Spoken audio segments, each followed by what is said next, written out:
TATN, TATN, TATN, Mouthpiece included.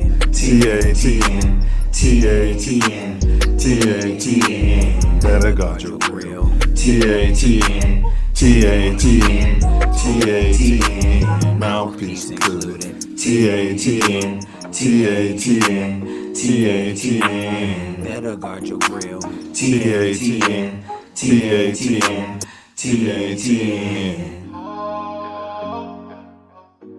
Better guard your grill. Welcome to another edition of Mouthpiece Included, Mouthpiece. the podcast where we talk Spolitricks, that's sports, politics, and everything in between. Today, we start by probing the controversy around alleged NFL collusion, sidelining Shedeur Sanders, making him, slide down the draft boards. Something I feel like we pointed out over here weeks ago. Then we turn to our Bears chief post-game review. We're going to break down key plays, coaching decisions, turning points out there that you guys may have missed. I sure missed it because I don't watch preseason. The appetizers aren't worth the money or the time or the calories. After that, we'll chart the Bears' first roster reductions. They made some moves, and what those moves reveal about the Bears' game plan. Next, before I go further, FGB, all right? Bear down and FGB. Next, we roll out our bold regular season predictions, okay? Who steps up, who surprises, and what playoff potential looms. What games are we going to win? We're doing W's and L's. W's and L's, no scores. We'll do the first 9 games, and we'll conclude next week with the last 8 games, so you guys can have an idea, so we can be on record as to what these Bears, this iteration of your Chicago Bears, what type of proclivities they have. Okay, I'm on record. If they go 16-1, do a little Super Bowl shuffling. Okay. I'm on record. All right. Little fingernail paint. All right. Finally, we celebrate a new milestone in pro sports. The rise of, speaking of fingernail paint, the rise of transgender professional cheerleaders and what inclusion in the end zone really means for the league's future and the fans. Yeah. So whether you're here for sports gaming or political sharp turns, we've got your dose of insight out there with just the right amount of edge. This isn't just commentary. It's clarity served with heat. Okay. The panel is open. All right. That panel is open. I pinned the link in the chat. Right below that, there's a post for the poll. So if you can click on that, there's a poll. It's totally anonymous. Your voices can be heard. So in the meantime, stand down. Stand back. Stand by.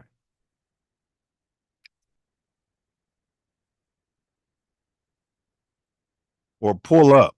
Okay. They're breaking you. Okay. They're breaking you. All right. Pull up. But if you do pull up, don't forget to bring your mouthpiece. Okay. The views expressed in today's pod are those of the host, any guests, and are not necessarily reflective of TATN or any affiliates. So grab your mouthpiece. Let's get started. Big ups to our sponsor, Midwest Festivals, presents Ancestral Echoes. They're doing a lot of stuff music related around the city of Chicago. Tune in. Their creme de la creme, I should say, is Ancestral Echoes. That's a music fest, house music. Bunch of great DJs. You're out there camping, glamping. Okay. Big ups, Milz Aesthetics. Licensed, bonded, fully insured, multicultural skin, body, and weight loss pro. If you find yourself in sunny Southern California, maybe you need to get away from the weather in Chicago, or maybe the crime's got you feeling a little down. You know what I mean? Pookie, Ray, all types of stuff going on every day. All right. You slide to the left coast here. I know y'all like to go to Miami, but it's humid. Okay, it's humid. So you slide to the left coast out here and look up Tay Milz Aesthetics. www.taymilz aesthetics.com. Next up, Bella B Designs. Bronze colored. Design this particular piece of swag. All right. If you need something like that done, hook up with Bella B Designs at designs365@gmail.com. Last but not least, Gym Recovery. All right. You're sliding down Vincennes and you're texting while you're driving. You know what I mean? And boom, you hit a big pothole. Spill your coffee on you. And you come to realize you ruined it. You ruined it. Ruined your car. Got to pull over. Everybody's looking. Everybody knows you're out of place. You know? Reach out to Gym Recovery and he'll pull up in a brand new flatbed technology. Get you in and out of there in less than 2 minutes. You can pop up in the front seat with him. He'll get you and your whip to safety so you don't have to worry about any further corn. That all being said, all right, let's get the co-host in the building. Big Ace is in the building. Yeah. TATN. What? What? Grill. What? What? Where you at? Mouthpiece included. Yeah. Bet down, bet down, what down, what down? What down, my brother? Can we get a FGB? Definitely can get a FGB to the highest level of F-ivity. You know. Yeah. Yeah. Those of you packer backers don't know what that means. You know, get a dictionary. F-ivity. That's right. FGB. Yeah. If I was the GM, it'd be mandatory. Every local media, before and after every question, they're going to start with FGB, right? And every player in court who responds, they're going to start with FGB, give their response, and end it with FGB. Yeah. Yeah. That's just tradition. Yeah, There's history. Protocol. Yeah, especially in the year where they're wearing that huge Virginia patch. Rest in peace to Virginia McCaskey Hallis, or whatever name, Hallis McCaskey she goes by. She went by. Yeah. That patch is huge. Have you seen it? Is the whole league wearing it? No, it's just the best. Right. Yeah, and they're also not wearing any alternate uniforms this year. They're just going with the traditional navy at home and the traditional white on the road. All right. And are they going to have a Tyson Bilbo Bajan patch on? No, we're going to have a Tyson Bilbo Bajan parade before the season starts. There is going to be a Bilbo Bajan parade coming soon. All right. We got a poll up, y'all. We dropped it in the chat. Ace, save your response for the end. But how do you feel about transgender cheerleaders in sports? Okay. Now, we're not talking about, your homosexuals, your queers. I don't know. We're talking about the transgenders. You're looking at them and, is that a man? Is that a woman? We're talking about the transgenders. Changed everything. Yeah. I mean, you're over there. Okay. All right. Your first option is let's go. You're 100% with it and you don't see a problem with it. Your second option is I'd prefer not to see it. That's a gentle, you know what I mean? I'd prefer not to see it, right? Yeah. You prefer not to have that rammed down your throat. Like you come into a men's room and there's a glory hole in there. You prefer not to see that shit. You know what I'm saying? Can we say glory, right? You know what I mean? You're not judging their lifestyle. They're adults. Nobody wants to see it. Not in the bathroom I frequent, no. You know what I'm saying? Well, you might be thought you were in Wrigleyville and it's right adjacent to Boys Town adjacent. All right. And then lastly, we got unsure because you're rubbing your bum on the fence. You don't know if you want to like it, if you like it or if you don't like it. Those are your options. Okay. Yeah. We're gonna talk about that. You're gonna conclude the show with that. Yeah. All right. We did our all-time Cubs Sox list. I thought it was fascinating last week. You jammed up the Cubs National Leaguer with a DH question. And my DH is going to be the boy wonder. Oh, no, that's Robin Ventura. It's going to be Mark Grace, our boy wonder. No. Yeah, drop dead gorgeous. He, Hall of Famer. He lived over 300. You just need somebody who can get you the double. Led the league in doubles multiple times. You know what I mean? Yeah, Mark Grace. Yeah.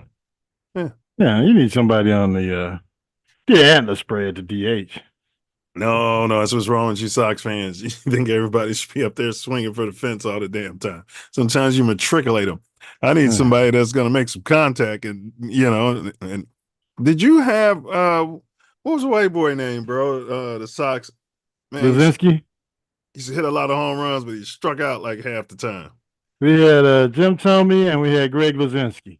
No, bro. You know what I'm talking about. It was in the 80s. We was kids. Man, what was his name, bro? He used to strike out as many times as he hit the homer. White boy. Yeah, that was Greg Lazinski. No, that wasn't Greg. Nah? Man, You sure? let's see.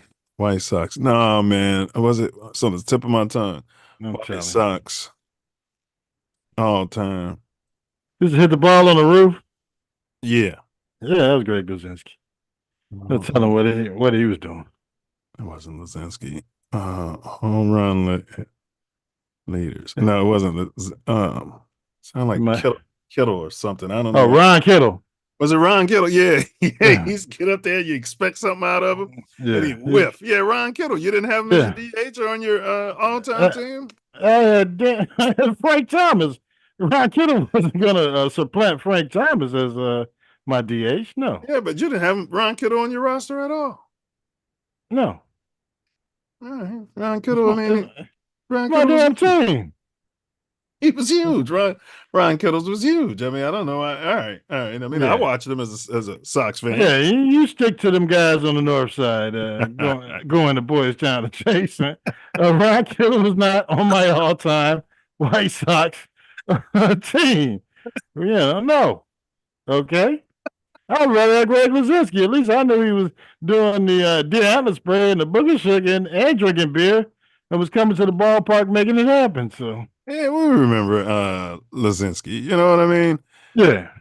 All right. There's some chatter. Once again, something we mentioned on Mouthpiece Included. I think we're well ahead of the bell curve here. You know what I mean? That LeBron, the Warriors, they have interest in getting a trade, putting a package together to bring LeBron James. 2-year offer. Let's see. Restricted free agent Jonathan Kuminga's unwillingness to take Golden State's 2-year offer. Right?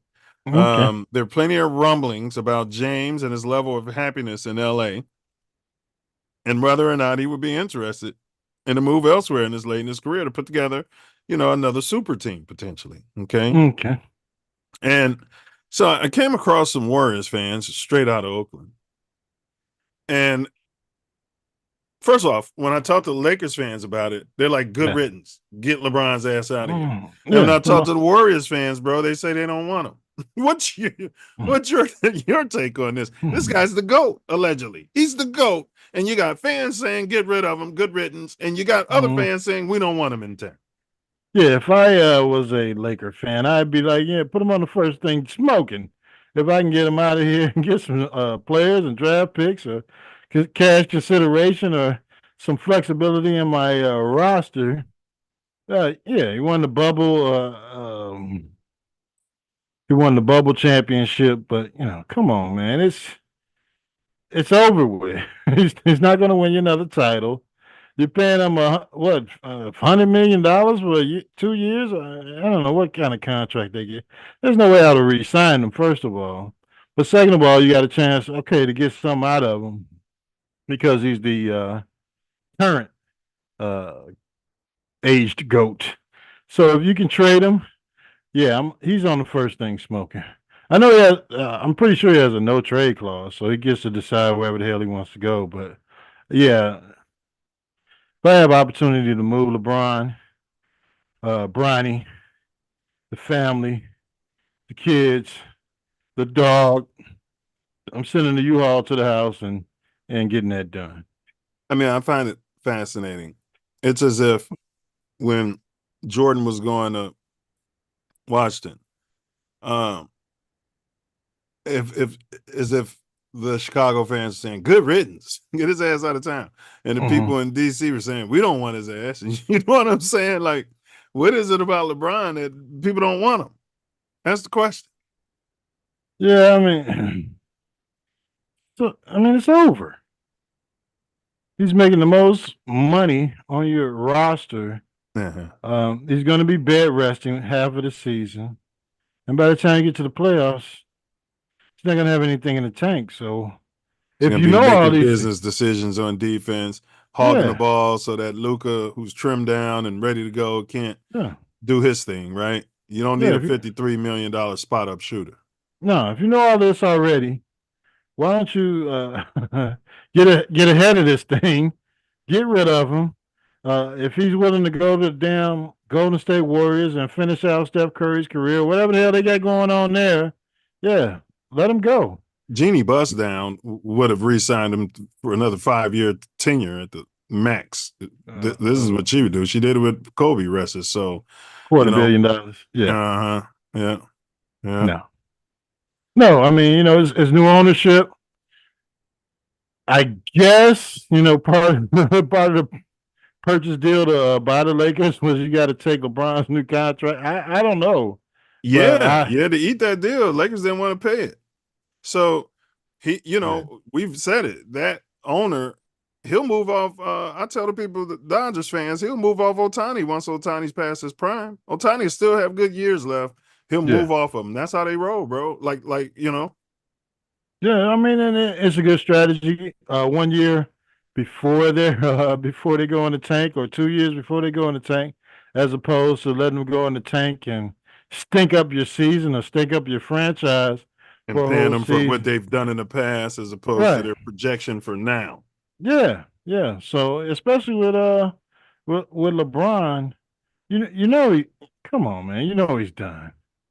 Well, do you bring him Bronny over in a package deal? I mean, you're talking about the kids. You can't talk about the kids. I'm packaging up Bronny, the dog, the dog trainer.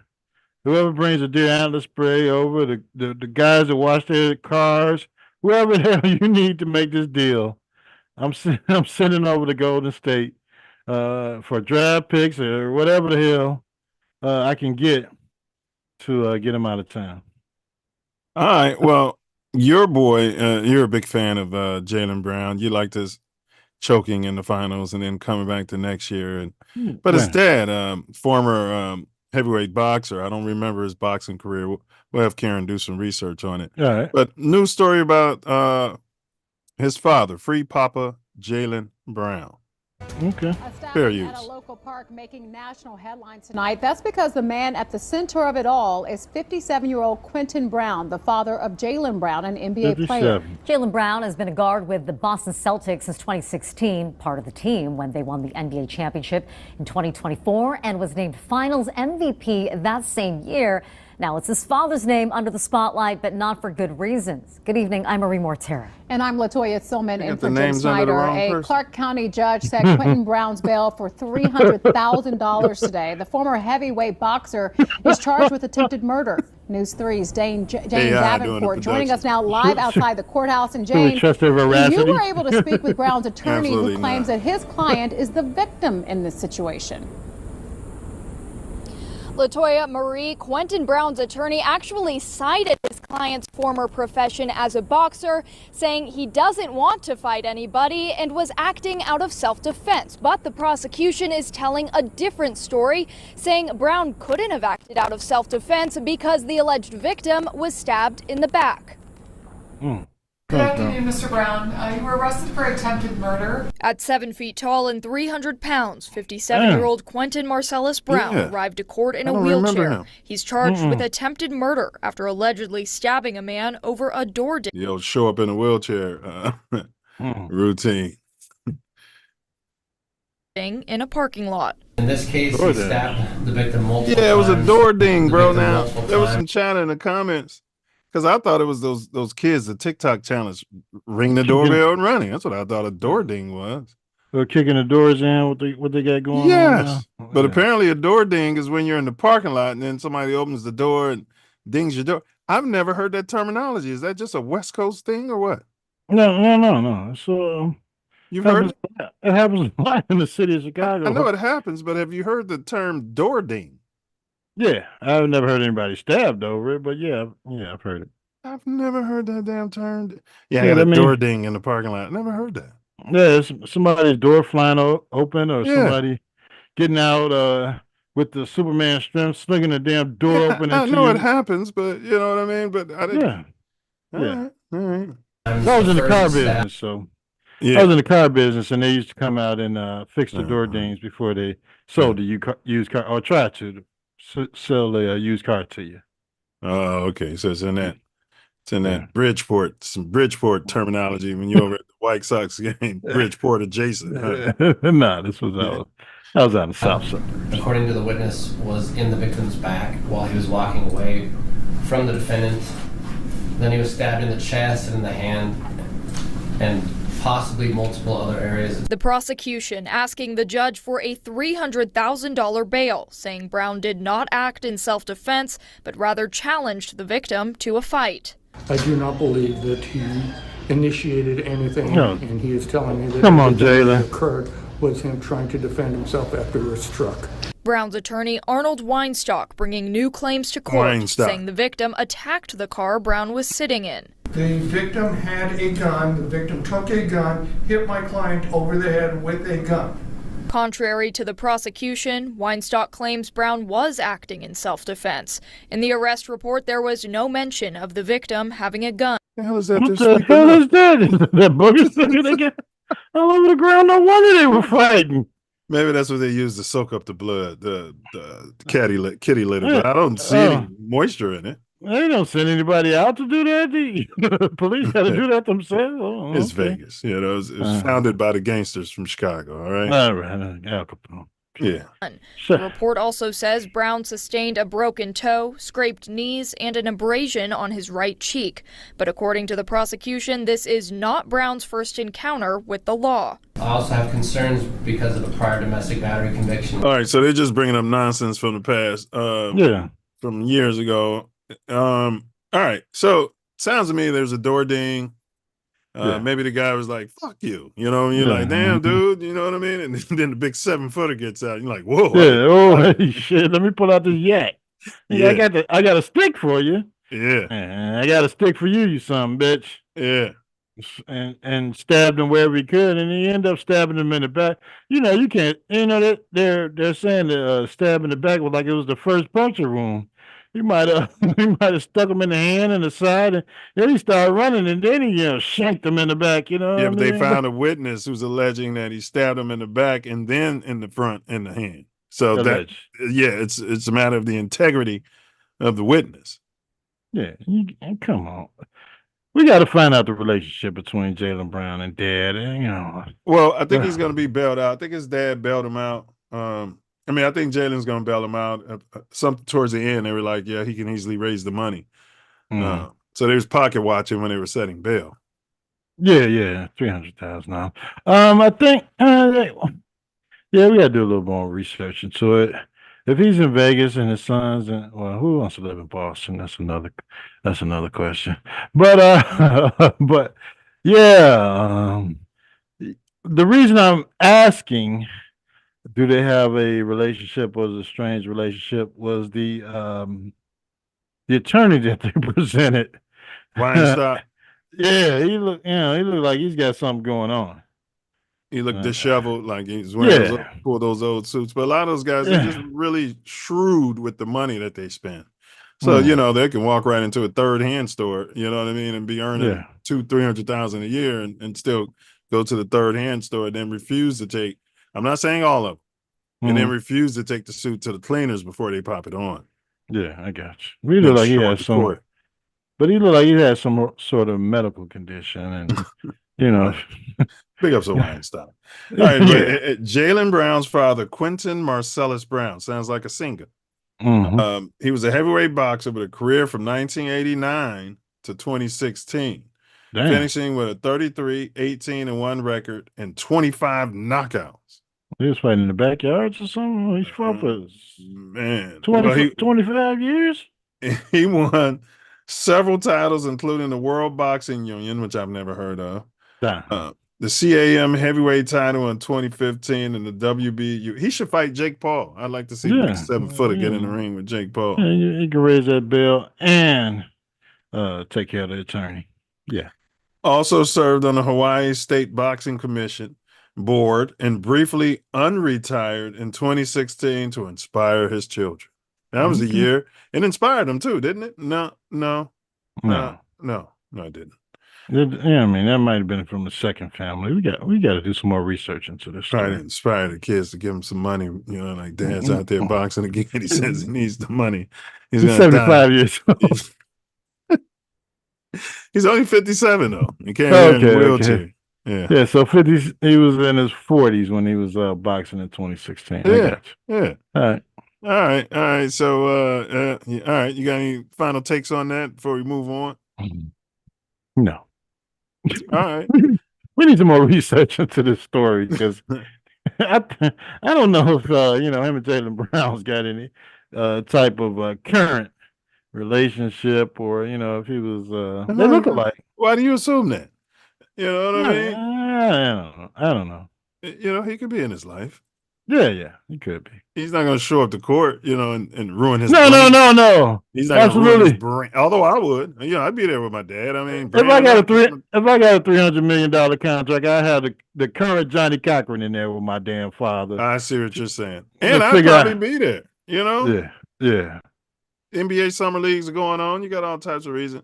All right, you got Drop Dead Gorgeous. See, they keep hiring these alt-white guys. Yeah, he's a patriot too. So him and Kraft and Brady.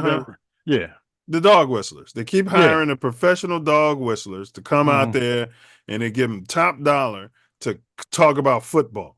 Okay, something else that they're going to give them all the jobs because, according to them, the coloreds are taking all of their opportunities. They're more athletic. They say talented now, Ace. I think they realized athletic was probably we were getting on to it. So they're like, he's talented. You know what I mean? I guess. Yeah, but he's not smart. We don't know what's in his. We don't know what's in his heart.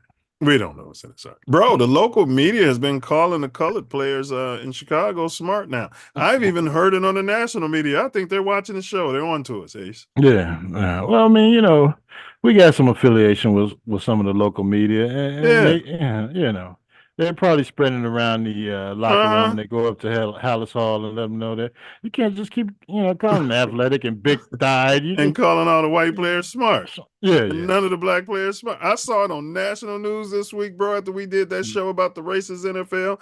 And I saw it in the local media calling a couple of coloreds smart. I was like, whoa. Yeah, we're changing the culture. Yeah. All right. Tune in to Mouthpiece included. Yeah, tune in. All right. Julian Like, Edelman. share, scrap. Drop Dead Gorgeous, smart, awkwardly struggled with basic STEM, that's mathematics, while discussing the Chicago Bears offense. Okay. Go ahead. All right. He was on the field for Fox's pregame coverage. Okay. Bills Bears. I think you said you saw this in real time. All right. Yeah. Awkward moment alongside the talented Kurt Menefee. You know what I mean? Talented. Yeah, I'd rather break him than, have to build him back up. Well, talented. Go ahead. No, go ahead, bro. Well, talented, you can make him entertainment talent as opposed to smart and athletic. You're right. He's entertaining. Yeah. While breaking down one of the main struggles of Chicago's offense at 24, the offensive line and Caleb Williams' difficulty with avoiding sacks, Edelman tried and failed to do a bit of quick basic mathematics. Starts out, I'm not a math guy. Okay. What's 2 and 70? Asked Edelman, leading to a rather confused response from the colored. I think you mean 70 divided by 2, responded Menefee. Same thing, said Edelman. Oh, minus 2. Yeah. What's 2 minus 70? Asked Edelman. And I think you mean 70 minus 2, responded Menefee. And same thing, said Edelman, before finally revealing the purpose of his head-scratching mathematics problem to state that Caleb Williams was sacked 68 times. Julian Edelman, okay, what was he why was he doing the math in the first place? Why couldn't he just say he had 68 sacks? I don't understand. What am I missing? Well, they're trying to make him look smart, but they didn't realize that, he wasn't a math guy, and he couldn't equate what a negative 68 sacks equals 68 sacks. We saw what Johnson was able to do with Jared Goff. Yeah. How can he help Caleb Williams in his second year make that next step? Well, I'm not a math guy. What's 2 minus 70? 2 minus 70? 70. I think you mean 70 minus 2. Yeah, the same thing. You're not a math guy. Regardless, that's 68, Kurt. 68 times he was sacked last year, so I don't understand why he was trying to do math in the first place. What am I missing? Get hit less. It was somebody in the production crew. For him, we saw that must have came out with that. 4 other guys we're gonna do some offenses as Ben Johnson. So going out there getting hit less is going to be the key. Okay. All right, go ahead, bro. We're gonna make you look smarter than Menifee in this pregame. It's something we're gonna try for the next couple telecasts to show how talented you are. And it didn't work out. It was a bad idea. Where did the 70 come in? I don't know. You know what I mean? There's no reason to do the math. Unless you say, well, he was close to 70 sacks, and you take 2 away from that, and he ended up with 68. But that's stupid too. So I have no idea where this whole math equation, a new math, a Common Core math that they were trying to do with Julian Edelman on national television. I've never been so convinced in my life that somebody should be in the slow classes. But they wouldn't have put him in the slow classes, that right? Well, he was athletic, so he would have been smart. His name was Edelman. yeah. He would have been he'd have been the start and everything on the William H. Ray football team. Yeah. Mm-hmm. All right. Well, that's, that's why they say we have to be better, smarter, stronger, like the $6 million man, in order to get these types of jobs and situations. Are you kidding me? What is 2 minus 70? Who can't? Right. Did somebody say that in your ear, or is that a script y'all put together? What? What's the premise? You know what I mean? Yeah. I mean, well. Was 2 minus, and then he thought he was going to trip up the color. Color was like, well, that makes no sense. And then he said it's the same thing. Yeah. 70 minus 2 is the same thing as 2 minus 70. I mean, it's math. Yeah. Well, he ain't mathing. Yeah, the math ain't mathing. All right, man. Your boy Shiloh threw a punch. He was already an undrafted player, kind of like Bilbo Bajan. He's got the DNA, the good genes, kind of like Bilbo Bajan, who's the son of an athlete. He was cut by the Bucks. All right, no big surprise there necessarily. That was expected. Are you interested in him? If you're GM in the Bears, if you're Ryan Poles, are you going out to get him and bring him in for a tender? No. I mean, I would have picked him up out of free agency, and had him in our camp all summer to see if I was interested in him. But he'll probably make their practice squad. And but he that's what I'm saying. He don't have to clear waivers. I see what you're saying. If you pick him up, you can't put him on your practice squad. He'd have to be on your 53-man roster. Yeah, he's not. We have no room for that. No, none whatsoever. Yeah, but once waivers clears, and if they don't put him on the practice squad, I'd take a flyer on him. I'd definitely take one on Shedeur if they do the hand bone over in Cleveland, but I'm pretty sure they won't. So you take a flyer on him, huh? Speaking of great segue, speaking of Shedeur, we've talked collusion on this show. We couldn't figure it out on the draft day. And we're like, well, it's got to be collusion. It's got to be. Well, we had a Hall of Fame. Yeah. Dickerson, who claims that he has it on good authority that I think he made the all curl team too when we did that show. I think he did. Yeah. He used to have the goggles on there to keep that grease from getting in his face, that curl juice. Yeah. But his curl was always wet though. He had a pretty impressive. He had a pretty impressive curl. Yeah, he didn't want that grease dripping down into his eyes. That's why Chuck Muncie used to wear them too. That's why he hit them holes. I mean, he can increase his vision, and none of that curl just to slide down when he was sweating, slide down into his eyes because he had the goggles on. He was ahead of his time. NFL colluded against Shedeur Sanders and this guy's so smart, reporting something we said weeks ago. Drafting him, and then eventually stepped in and told the Browns to draft him. Here was exactly what Eric Dickerson said. And I'll tell you this much here: what I heard from someone that's in the NFL, that the NFL told other, don't draft him, do not draft him. I kept saying it. It was bigger. It was bigger than polls. You know what I mean? Yeah. It was bigger than Pittsburgh's coach. Tomlin. It was bigger than him. And New Orleans didn't draft him, and everybody knew they needed a damn quarterback. The Giants too. Yeah. We're gonna make an example out of him. And this came from a very Indianapolis could have got him. They went out and got Danny the fucking Dimes. Yeah. Very good source. A very good source. And he said that, I won't say who, somebody called the Cleveland Browns and said, don't do that. Draft really? Him. Yep. Eric Dixon's got a great radio voice, man. You know, he should be on This Is Your Jazz with Eric Dixon. Yeah, him and Keith Sweat. Keith Sweat has a radio show where he's Sweat Hotel. So okay. Dickerson Curl Hotel. He's a one-album wonder, but I'll tell you what, that album, you can just let it spin, boy. No, he's not one album wonder. No. I missed out some of those later albums. Yeah, he was writing a lot of music for a lot of people. Yeah, but that first album, boy. Oh yeah. He got labeled. No. Yeah. I say yeah. I wanna love you, man. He just puts you in the time we was graduating. You know what I'm saying? Yeah. He got labeled a crooner. Draft him. Don't do that. Because they weren't gonna draft him either. They weren't gonna draft him.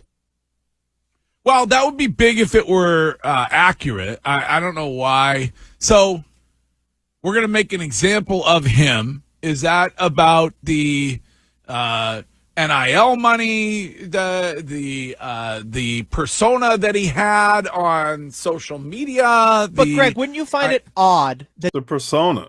It's all of the above. Yeah, he's the guy that's protecting the shield. Yeah, the fat head. The NFL decides to take a stance against a gregarious, big personality guy instead of, I don't know, a first-round talent who has had trouble with the law. Like, we've had instances of that. Yeah. Like the whole Jalen Carter situation. Jalen Carter. We had no interest.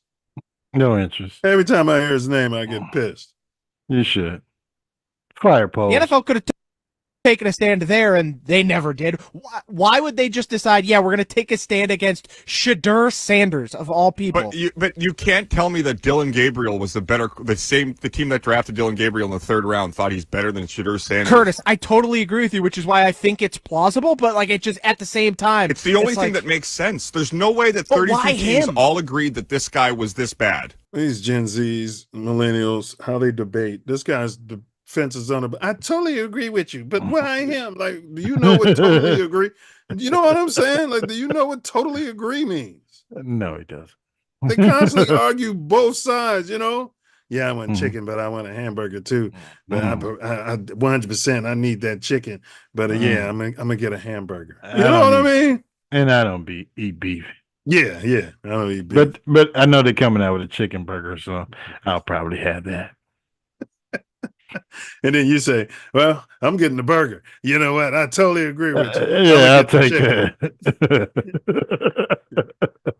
And the waiter's looking at you like, is this kid retarded? All right, fella. What's your take on that, on the collusion? You can't call your diners. I mean, come on, man. We knew it was collusion. You had all of these teams, and again, I reiterate and emphasize that I feel sorry for no team in the NFL that needs a quarterback this season, that they colluded and passed on Shedeur Sanders to make this deal with the NFL, whether it was Roger Goodell or whoever was in the NFL office, the Shield, whoever put this crap together, the owners, whoever did it. I have no sympathy for the NFL this season. And it made you not want to watch this year what they put that kid through, knowing that he was a first round talent and they colluded it for him to fall to the 5th round. It looked like they were trying not to draft him at all, but Cleveland was like, hey, yeah, come on, the noise just got too loud, Yeah. You know what I mean? It was just every too day loud. he's with his family or Prime is with him. Like, man, we don't know what's going on and we don't know how he's dropping so far. But people who've watched football would have said, okay, 3rd round. I've seen guys drop out to the 3rd round. You know what I mean? Okay, you're still going to make an NFL roster. But to have him drop down to, we're going to cut you. You're the 4th on the depth chart. Yeah. With what he did is amazing to me. And you're sticking with it, and you shafted him in his last preseason game to bring in Tyrone Huntley to see what he can do at the and money time in the game when you got a 5th round draft pick that that's out there with the opportunity to show you something on the field. Who did they play that game? I think they were playing the Rams. Was it? Yeah, I think they were playing the Rams. There was no reason to play Huntley. They signed him like 3 weeks into training camp. Which, they were already quarterback heavy, except that Pickett was hurt. And then Gabriel was playing. You knew Flacco wasn't going to play. You had Shedeur on the roster. And then they went in and brought in Tyrone Huntley for whatever reason. He only was 1 for 1. He couldn't have played that long. Yeah. Go ahead, bro. Yeah, they took Shedeur out because he was trying to complete a game-winning drive. And they brought Huntley in, and because they didn't want Shedeur to have the same buzz and magic that Drop Dead Gorgeous Bill Bowes was getting week after week. Yeah, and they wanted to increase the love, or I guess the story for the guy they drafted in the 3rd round, Dylan Gabriel. Yeah. So I mean, I don't know what's going on in Cleveland. I don't know what's going on in the NFL. And if Cleveland wants to put him on the practice squad or cut him, okay. Well, if they put him on the practice squad, he's not going to clear waivers. Now, if he clears waivers and remains on the practice squad, the NFL is an extremely sick institution, and it hasn't gotten any better since they broke the color lines. Yeah, absolutely. But for all of these teams that need quarterbacks or backup quarterbacks, especially. I don't understand the Pittsburgh situation, and I also don't understand the New Orleans situation. Bro, Danny Dimes was named starter in Indianapolis, bro. Danny fucking Dimes. Are you kidding me? No. Over Richardson, who they drafted number 4 overall. Danny Dimes, who the Giants were saying, you're going to be the first Drop Dead Gorgeous quarterback that we're going to move you to a safety.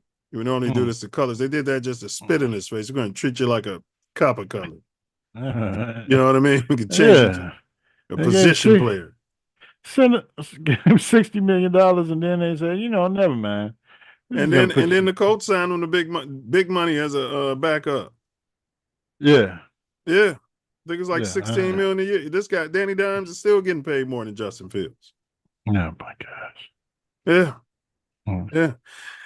So you're telling me you couldn't have had Shedeur in the mix there. You couldn't have had him in the mix in Pittsburgh. You couldn't have had him in the mix in the Jets. You couldn't have had him in the mix anywhere, huh? Miami, Chicago, Philadelphia. KC. You knew he wasn't going to play in Philly. Yeah. So you could have put, KC, he'd have been a nice backup for Sideshow Bob. Yeah. I mean, especially those teams that have Philly, like you said. Go ahead. Those teams that have a solid quarterback starter. Those $50 million quarterbacks. Yeah. You need those guys at the end of the depth chart that got talent making no money. Yeah. It's all financial. It makes all the financial sense in the world that you got a starting quarterback that is not going to move. You can't be moved by Shedeur Sanders, not at least not in his first season.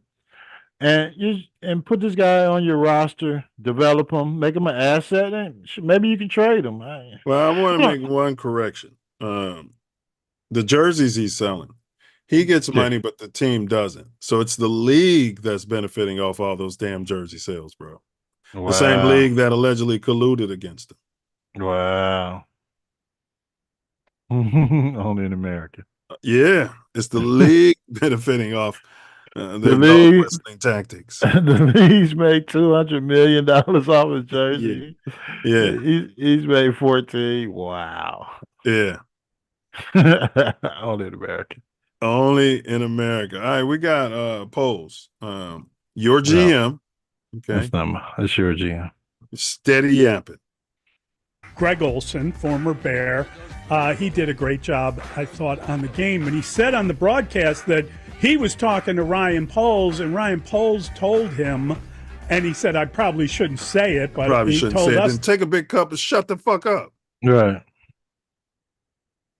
The other night that he thinks that Luther Burden III is going to be a better receiver than DJ Moore or Roma Dunze, that he has a lot of the qualities of those two wide receivers, and he thought the kid was really going to blossom. What's your take on that? He said he was going to be better than Roma Dunze and the $100 Greg million Olson ain't lying. This son of a bitch went and talked to a national media pundit and said that LB3 is going to be, in his heart, he feels like he's going to be a better player than DJ Moore and Roma Dunze, the guy you drafted, I think, 9th overall, and high-fived everybody in there and passed up on, I think it was Jalen Carter or some fucking body to get. Yeah. No, that was second. That was a year after. You're right. Yeah. Well, could have got a left tackle though. Could have got a left tackle. You got a damn sure could have got a left tackle. But yeah. Why does sure he talk so much? I don't. Have you ever heard another GM say some shit like this? You got He's an idiot, and I think he's going to be better than Walter Payton. He's an idiot. You just gave this guy $100 million damn, and now you got a rookie who's come into your franchise, has not played one NFL damn game, one real NFL game, and he's going to be better than the guy you just paid $100 million and the other guy you just drafted number 9 in the previous And then why draft. did you wait to the third round to get him, or second round to get him then? If he's, you know what I'm saying? And you just told us how great Omdumze is. Yeah. And we know, just like we know, just like Caleb, he's got to learn how to be an NFL player. But the fact that you come out and tell your company plant, or was it Olsen he told? It was Olsen, the former company plant. Former company plant. Yeah, he's another drop dead gorgeous that, is in the media booth now. Yeah. To tell him that your rookie wide receiver, which we all love as a player. It's going to be great. Yeah, we love him as a player, but why would you put that kind of dissension in your wide receiver room that is outstanding this year? Thank you. Outstanding. You got an undrafted damn. Thank you, bro. Wide receiver out of Texas A&M that caught 2 damn touchdowns. Got a touchdown against KC to win a game. Come on, bro. Come on. You had Jackie Robinson West. You got players who won legitimate games, took y'all here, took y'all there, and you got some new kid coming in there, and you got the gall to come out and say, I think he's going to be better than the 2 studs we got already. Shut up. Right. Have that talk with your assistants. Have that. Go in the room with your assistant you love so much they can't go any damn where. And y'all can rub each other's bum and talk about how great this kid is and how he's gonna over in Wrigleyville adjacent. Yeah, those days y'all go hit the ball in Wrigley Field. Yeah, y'all can rub each other. In the bathroom a long time. You know what I mean? I'm gonna say this, man. this hit me the other day.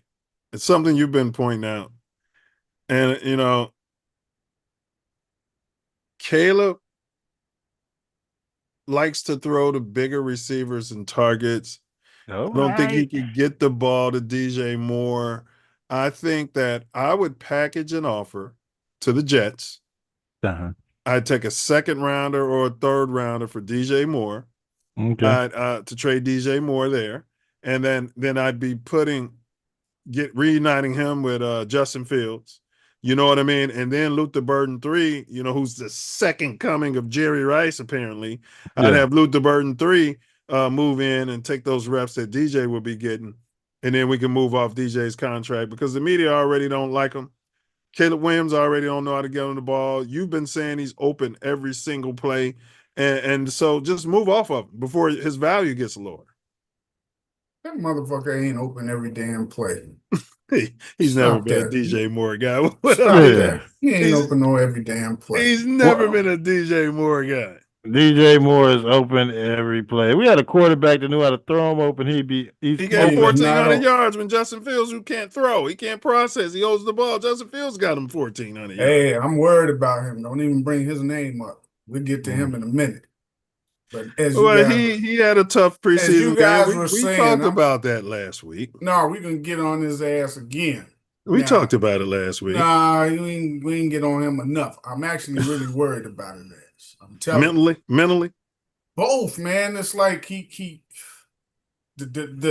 problems that we had seen from him in the past, and we only talking about the passing game, man. He's in a new offense. It takes him longer to learn. Man, but it ain't the offense. It's simple shit that's there within the play that he ain't doing. Yeah, it's like okay, man, you making us really think that we're going back to the spectrum. What offense you in that you just can't listen. I saw what you saw, and I mentioned it to Ace last week. You wasn't on last week's show, and big ups, Diesel. What up? And we did discuss that. I was like, damn, he threw that ball in the dirt. I watched film breakdown, and they're like, well, you got to stop watching that. There's no. I watch those because when we're watching the game, they don't show us the whole field when a play happens, right? Yeah, so you got if you watch the film breakdown, you can see the back part of the play. Yeah, the all 22. Yeah, so I'm like, okay, well, damn, he just overthrew that guy. He underthrew this guy.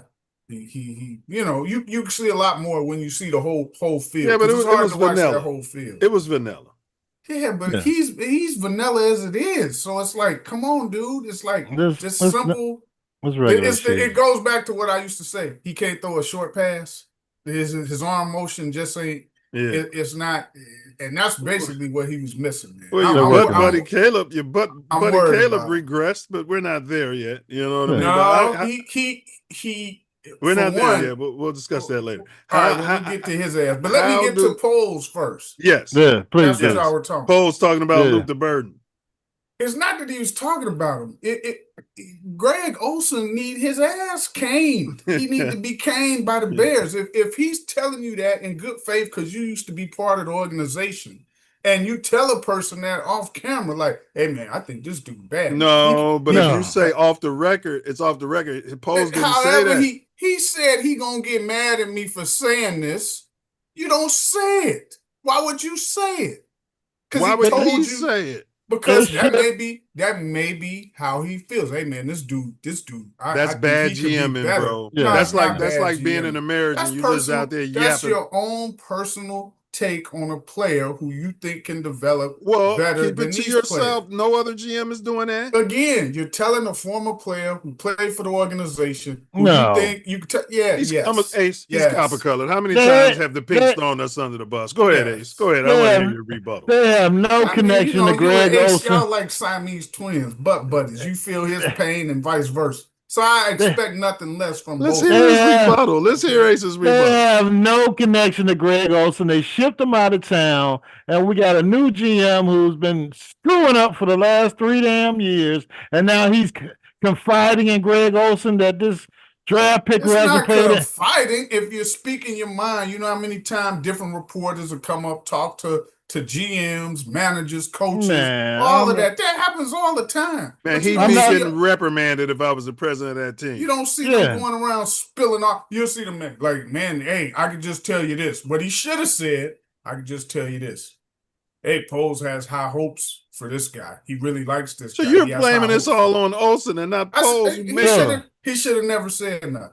Man, if I'm in the media and you give me a steak like that, I'm going to serve it up. But that's how you get trust. When you start telling stuff, I guarantee trust comes in when you say off the record. Man, I want to be unnamed. And then he would have said an unnamed GM. You can say off the record, but he probably felt he wasn't going to tell anyway. Well, that's bad GM. Once he started telling you, not getting shit from me, dude. That's bad GM. Go over there. That's bad GM. Nah. It's bad motherfucking mouth feeding from Olsen. He should have kept his mouth shut about it. He's in the media. He's in the media. That's his job. He calls games. Okay? He's not supposed to be talking about specific conversations unless they said, hey man, go speak. If Michael Jordan called me and told me Scottie Pippen was a bitch and he didn't say, man, I don't want this getting out. You know what I'm saying? I'm not going to say it. He don't have to. You know what? He probably told that to all of them different people who used to cover him. And I bet you Ahmad Rashad knew how he felt about a lot of that stuff. You ain't never see him spilling no stuff on people because that's the understanding he got. You betray that trust. You talking about copper-coated guys. And, I'm talking about people, period. Ahmad Rashad is a Muslim. Yeah. He's a Muslim. So what do you feel about the DJ Moore to the Jets for a second or third round tender? That's what I'm suggesting. I'd take it if you got a good person to take his role. Because again, I always felt you got Luke the Burden 3, who Ryan Poles just told Olsen that he's going to be the second coming of Jerry fucking Rice. I like him better as a slot or the number 2 guy. You gonna put Rome as the one? Nah. You got Oz. You got Oz to be the slot. LB3 could be the number 2, and Rome would be the first pitch. Never seen a backup quarterback throwing out the first pitch, but I guess if it's a shitty last place team in a shitty stadium, it all makes sense. But here we go. Wait a minute. I'm happy for the kid. Bilbo Beige. You've talked about your family being so important to you. What does this? Now, before this question, he told the media, I really don't want to get into this stuff because I'm going to cry. And then this jackass comes right back up and brings it up again and forces the poor kid to cry. Money for people beyond you in your household. He's crying too. See why I answered the question.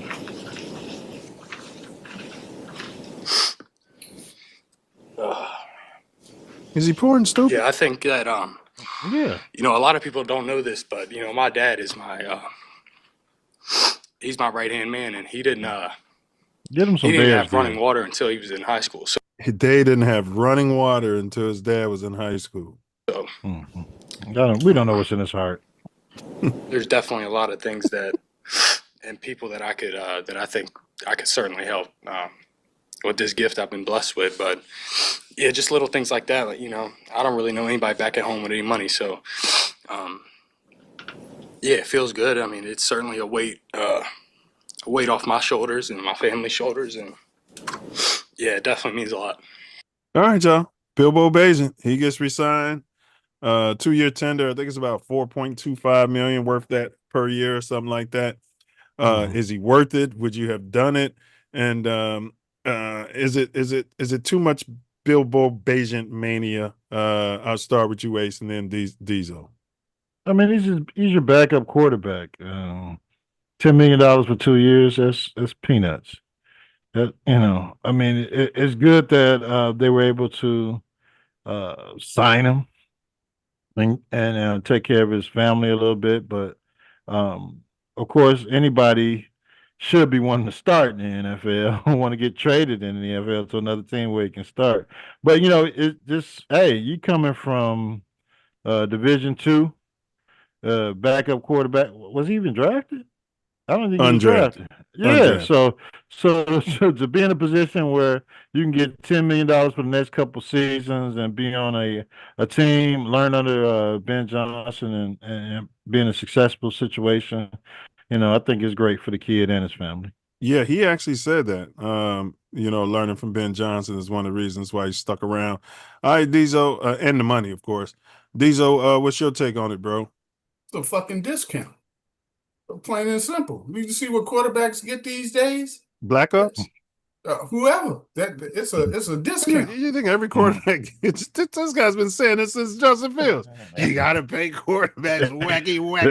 You don't have to pay him shit. The average quarterback, look up what the average backup gets. Okay, I'll look it up. Karen, look it up. Go ahead, bro. That is a discount. How long he been in the league? This is what, third season? Third year? Yeah. So you figure the first 2 years you get in the league minimum, which is probably around $1 million, right? Yeah. That's what but that making. Ain't really like life changing, So to get is this his fourth season? How long did he play with Justin as a backup? He was 1 or 2 years. Yeah, I think it's 2 years with Justin, and then 1 year behind. This is fourth year. Yeah. So I think initially a 3-year deal. 3 years at like the league minimum, and then you get that's big for somebody like from undrafted. Undrafted, yeah. And then that kind from of a shithole town. Yeah. Yeah, and then he most likely can get another contract after this little extension, and he fits well with whatever Ben Johnson does. The only time I doubt him is his passes when they're over like 15 yards, 10 to 15, is the ball might flutter a little. But outside of that, everything he does in that offense was perfect for him. I honestly could see somebody like Ben Johnson keeping that dude as like a backup wherever he goes. If he went to another team in a couple of years, he'd probably take him with him. Well, $13 million, Ben Johnson's not going anywhere. To answer your question, the average NFL backup quarterback salary varies significantly, but a typical backup might earn anywhere from $2 million to $10 million or more annually, while third string and rookie backups often make closer to the league minimum or even less. Which is what he's been getting. Top tier veteran backups command the highest salaries, with some earning over $6 million a year, while others, particularly those on rookie contracts. So yeah, I mean, he's right there. Yeah. It is a discount. I would agree. It's a discount. And remember, some of that's probably like signing bonus type. You know how they finagle the little money that you might get. So, top loaded. Yeah, he's to me, he's a discount. He is. He's a discount. But so you guys aren't having Bilbo Bajan fatigue. You're okay with all of this. I mean, I've never seen a backup quarterback. It's not really mania because we know that he's just the backup. Well, you might as well have kept Justin Fields if you're not worried about. Listen, if you don't think Ben Johnson will move off of Caleb Williams, if he's going to stand back there and hold that ball for 6 seconds like he did against the KC, if you think he's not going to move off of him for Bajan after re-signing him, you guys are disillusioned. Ace mentioned that last week. He can move. Everybody's his friend. No, he's not the type. He's not the type to keep him around if he making too many mistakes. But when we get to that part, I'm gonna get on his ass when we get to that part. But we ain't to that part yet. So stop taking the shot so I don't have to go in on him prematurely. That's fair. That's fair. Yeah. But his arm's getting stronger, and now you're looking at a better offensive line, so he can throw. I mean, he's got more time to go through his progressions and hit those 10 and 15-yard passes. That's what they want him in there for. So he looks a lot more comfortable in Ben Johnson's system, even though this isn't the system. And the reason they got collapsed is because, which we're moving into now, they got smashed because Ben Johnson, the genius, came out there and told the world, this is the same playbook I use every preseason. And if you think KC didn't pull up the previous preseason games, everybody talks too much in the you know what I mean, in our organization. Yeah, it's okay for Detroit to say, those are the same damn plays. But how the hell your head coach is going to come out and say we're using the same damn plays that I was using in Detroit? So now you're making it hard on Caleb, to matriculate. Mm-hmm. Well, so I guess we can move into it. I didn't see the Chiefs game. What did y'all see? We'll start with the likes. What did you like about what y'all saw out there? Well, I mean, I was being an Uber dad most of the game, but the first quarter, I didn't see much from our offense, and then I saw the end of the game with Bilbo. But the line play, I think it's getting better, even with the backups out there. I think the line, offensive line or defense? offensive line. I think the Okay. line concepts are better, much better, of course, than what the hell we had the last 3-4 years. Let me go in first. The defense, the motherfucker sucked. Okay, and he ain't do enough criticizing the deep. When the game's over, the only thing they want to talk about is Caleb. Like, no, your defense let them dudes go right down the field. Now I get it. Certain defensive starters wasn't playing. Grady Jalen Jarrett wasn't. Grady Jarrett wasn't. Kyler Gordon. And so it was like a handful of people on defense that wasn't starting. They didn't play actually, but they still let those guys in. The refs called a BS call. The refs, I heard the reffing was they called a pass anti-Bears. interference, and it wasn't a pass interference. And then on the same pass interference, they called the dude for a face mask to the dude that he allegedly pass interfered on.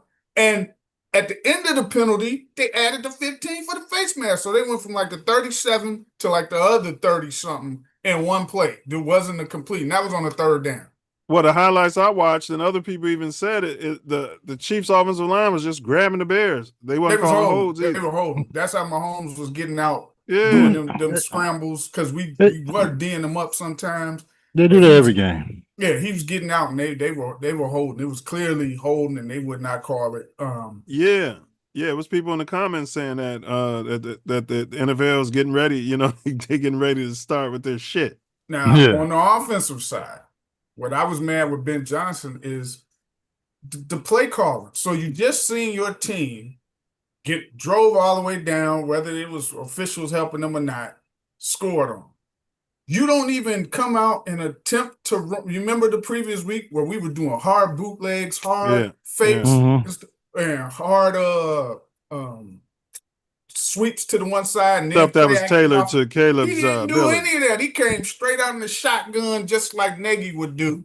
And immediately, you know what I'm saying? It's like, man, build a little bit. He did it like the second drive or so, the third drive. Yeah, but the first drive, he's like, and that's why I like watching the breakdowns, because I'm like, well, what the fuck was he doing? So one play, they were all D'd up. There was a guy all over him, and the one out that he had, it might have been Moore or Dunze, was real short.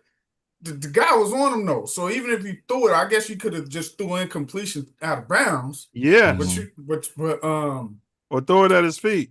Or throw it to him and see if he can make a play, but you can't hold the ball for 6.5 seconds. Well, no, that was a different play. When he held the ball for 6 seconds, that one he should have. That one he should have. That was on him. But asked Ben about that play. He was like, "Yeah, it was great blocking, wasn't it?" Yeah, but the first, I just didn't like the play calls that they gave him for those first couple of series, and then when he sent them back out there, that was still against the Chiefs' number ones defense. Mm-hmm. They played the whole first half. So when they went that whole drive, first they went and drove and got the field goal, I think, and then they did that whole drive and scored a touchdown. Yeah, that was against the Chiefs ones. So I wasn't too disappointed, because in those last two drives, they started running the ball some and creating the play action off of the run that he's known for. I just didn't like the play calling on those first two drives. And Caleb could have got rid of the ball on a couple of those, but the line wasn't shit for the first series or so. They didn't do shit. They were coming straight at him on some of them plays. So, blitzing.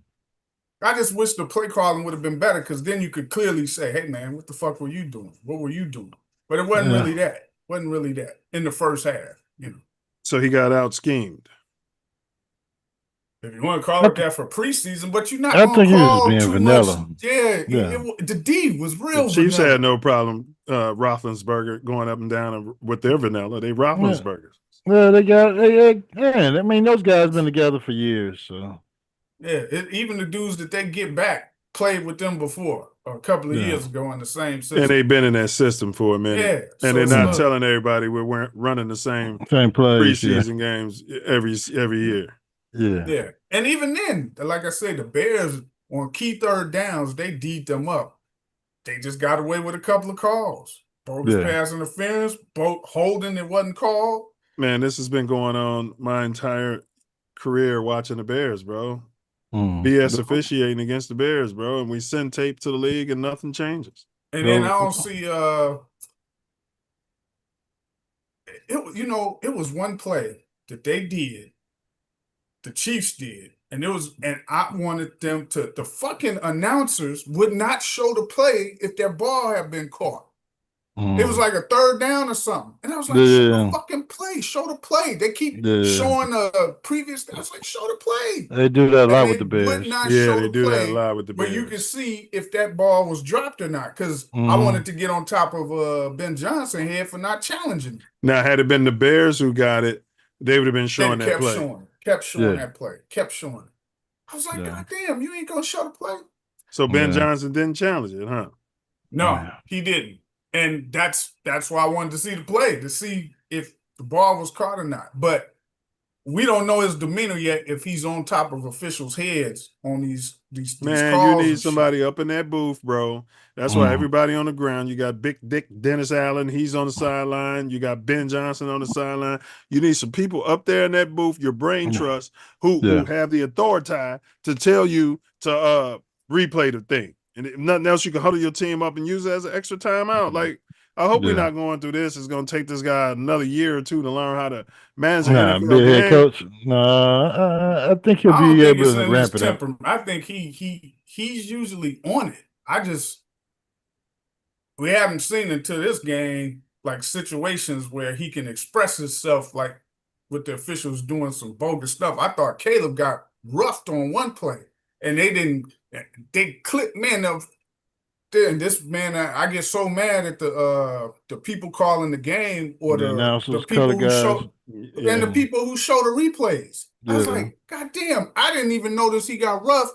It was like showing it from the other end zone, and I seen him get hit and go straight back and bump his head on the thing, and I was like, what the hell? We've been going over that for years about the quarterback. Yeah. They don't get that call. No, man. I'm like, but that's why I wanted to see the coach. Like, they were questioning some of his clock management too. I don't know if I don't know. It's hard for me to comment because I didn't see the game. But I mean, it was like 3 and out and 3 and out. I mean, so what kind of? It wasn't too much you could do until those. Like I said, the last 2 drives. Yeah, he ended up doing stuff. But the other 2 drives. Oh, not to mention you had like a false start. The first play of the game. Colson Loveland. Multiple false starts. Fumble the first play of the game, and then the false start the second play of the game. So the fumble was on the exchange. What was going on? Was they handing off to somebody that was in motion? What was that? Just sweep to Zakamumas. I thought that motherfucker was coming by too fast. He was already gone by the time he like.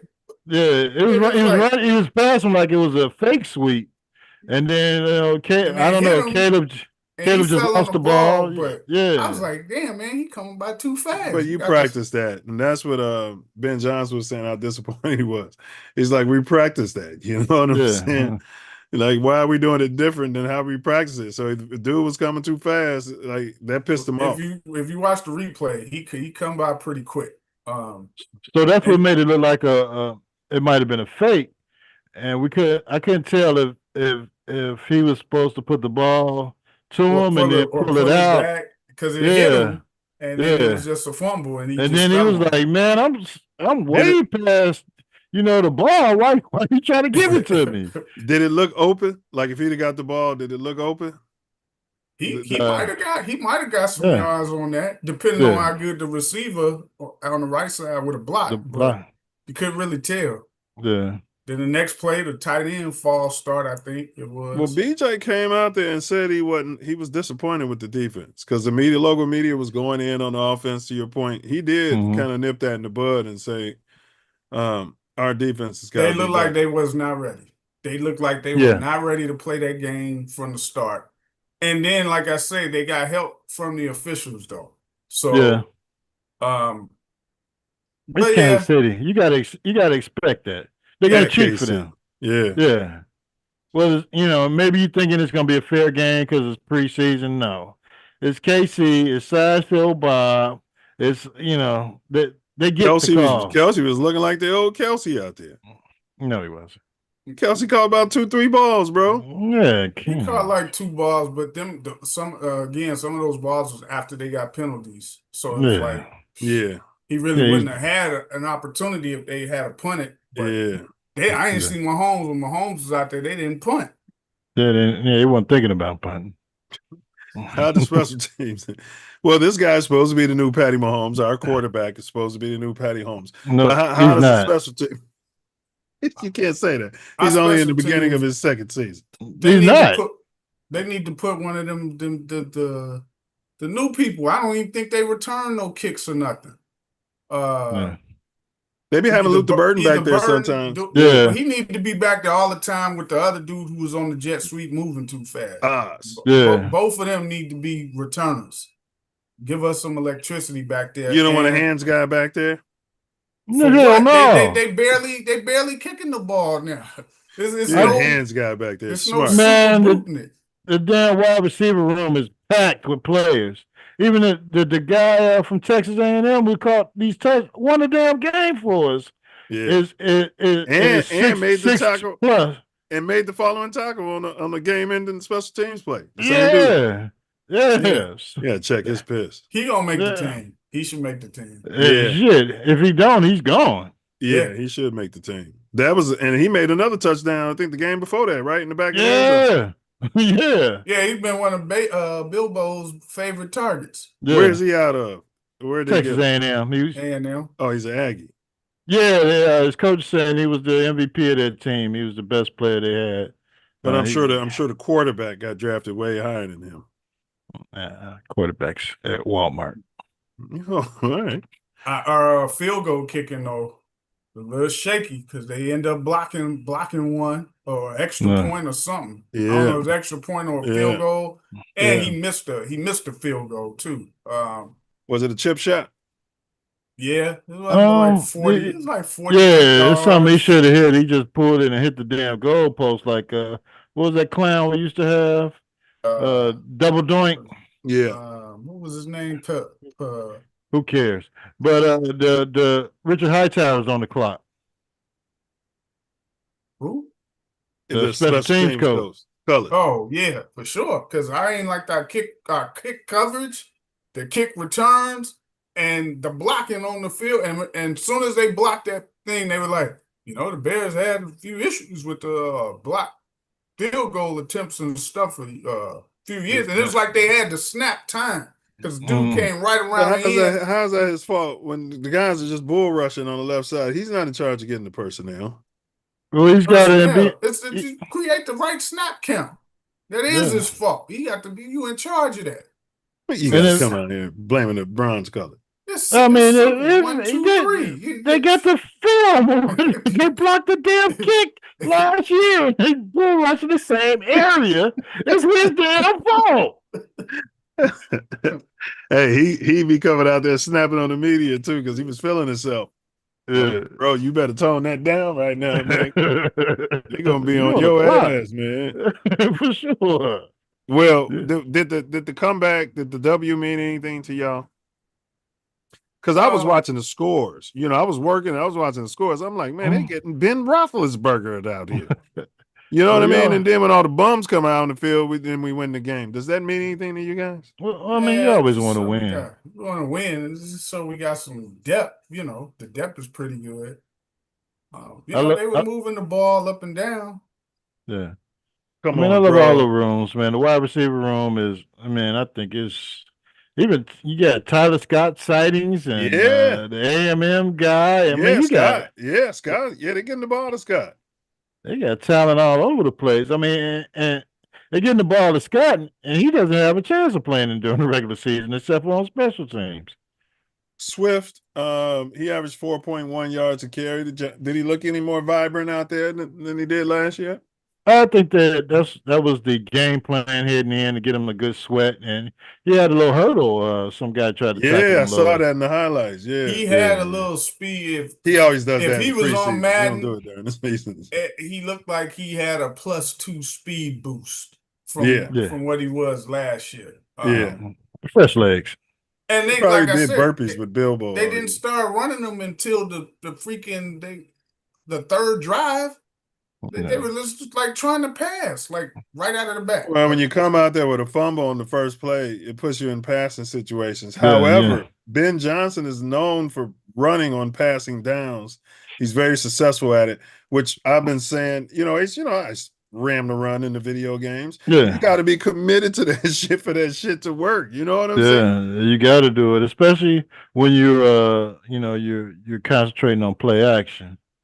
Correct. And 12 personnel. And I mean, I think once they get started, once the players really learn the offense, I was telling one of my son's friends, he was like, "Man, you said a couple years ago when the Bears was out of the damn playoffs that they were going to the Super Bowl." I was like, "Yeah, Super Bowl, Super Bears."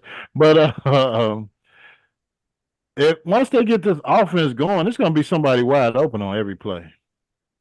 Are you concerned with Colson Loveland with the jumping and the false starts? Is he doing too many Mario prep songs? Is he having too much fun out there? Is he not taking his job seriously? It's only on the road. He got to, you get used to it. Yeah. It's like at home you good, but on the road, you getting a little silent snap count, all that shaky. And that's a tough environment. Go ahead. Yeah. I'm sorry. Yeah, no, that's exactly what it is. Tough environment, loud. But if he and that's why I said I wasn't really pleased with the play call in the start. You can run the ball. You're giving a chance for the linemen to get touching defenders as well as the tight ends. They're getting into the flow of the game. But you just start off passing, Well, he opened the game up with a jet sweep. Hey, look, he was on that end to be blocking. Right, right. Shit. I mean, you didn't have to start it off with the sweep. You could have just did a regular dive. I wonder if there was a miscommunication because the Aces point, it looked like it should have been a fake or something. It was Caleb's fault or that receiver's fault. Either that receiver came running in motion too fast, or Caleb just missed the handoff. It was one or the other. Mm-hmm. Well, you can't blame the quarterback. You can if it was his fault. It was his fault. But he's getting the plays in. He's matriculating the play to everybody. It looked like it was a miscommunication, whereas the guy probably thought it was not a handoff. Are you kidding me? It's the first play of the game. It was scripted. No, they knew that damn play on Wednesday. So somebody third down. So it's got to be on the center. The timing was off. Same he drive. He didn't snap the ball quick enough. Third down, he threw for like 12, 13 yards on third down of completion. Yeah. But it was like 3rd and 16. Yeah, they're giving that up. They're a smart ball club. Yeah. So the Bears waived Swayze Bozeman, offensive lineman Chris Glazer, tight end Thomas Gordon, wide receiver Samori Toure, cornerback Mark Perry, and cornerback Jeremiah Walker. Never heard of any of them. Yeah, they all knew they were going to get cut. So hey, the Browns waived 17 people from their squad, and they said most of them was from that line that they had sent Shedeur trying to throw from that didn't fucking block for him when he was out there. I'm pretty sure that Shedeur is going to make the roster. He is because he ain't been cut. His brother got cut though. Yeah, we talked about that earlier. Got into a fight on the field. It wasn't even, man. The old boy was pushing all on him and stuff, though. Yeah. They was going to cut him anyway, probably. He should have grabbed his face mask. I wouldn't have slapped his helmet. I'd have grabbed his face mask and kicked him in the nuts. You say if you're going to go out, you go out with a bang. Somebody would have liked it, too. The Patriots would have probably liked it. Detroit would have liked it. Oh, yeah, they'd have loved it. And he's got legacy. So we don't know any of these players. So, all right, they cut 7. I don't think there's much conversation needed on that. Y'all got anything else to say? I want to move to the schedule and we go by and pick. We're gonna pick the first 9 games, bro, of the regular season, and then we'll do the next 8 next week. So y'all got anything else to say about anything we discussed before we get into the schedule? Yeah, I mean, I think the game was just pretty vanilla. It was. Well, anytime you're playing Kansas City, those fans are there to see the Chiefs win. There's nothing else there. besides the Royals, which is across the damn parking lot, and they're not winning. So it was a good situation to put those rookies in to hear some crowd noise, some real crowd noise, and not no piped in crowd noise, and some fans that's ready to get in your ass. So hopefully they work on the next couple of weeks of playing on the road, because week 2 we're in Detroit and it's going to be loud, and it's Ben Johnson's return game, and that it's going to be a hell of a game. Well, go just ahead, bro. real quick, the dude, the guard who the Bears drafted, Luke Newman, I think it was in the 6th round. They said it looks like a steal because he's like a backup for Tooney. Yeah. And they said he's a steal. Stalwart out there, huh? Yeah, he's balling. Yeah, real good. That's good great. to So hear. Tooney didn't go against his old team, huh? I wouldn't have played him either. No. Yeah, I don't think he didn't play against KC. No, he wasn't suited up. We getting ready for week 1. Yeah, I wouldn't have played him. I wouldn't have even played Swift. Kept him fresh too. Especially he needed to play though, because he hadn't played yet. Yeah, but that's all right. No, man, that's why I think teams make a mistake, man. That's why the good teams, they've been letting their key players get some clock. Because you're talking about we let our key players get clock. I mean, it's just that's what I'm saying. But Swift hadn't played to this game. Well, neither is Tooney. But our running backs room is Tooney is different. Checked up. He's been like in the league at least 10 years. So but that's I know different. what you're saying. Swift needed some work because it ain't like he's Saquon Barkley out there. Yeah, in this offense, you need some tick, and then it's like 3 weeks before your first game. But he's smart. He's been in the system before. Yeah, he's talented. Yeah.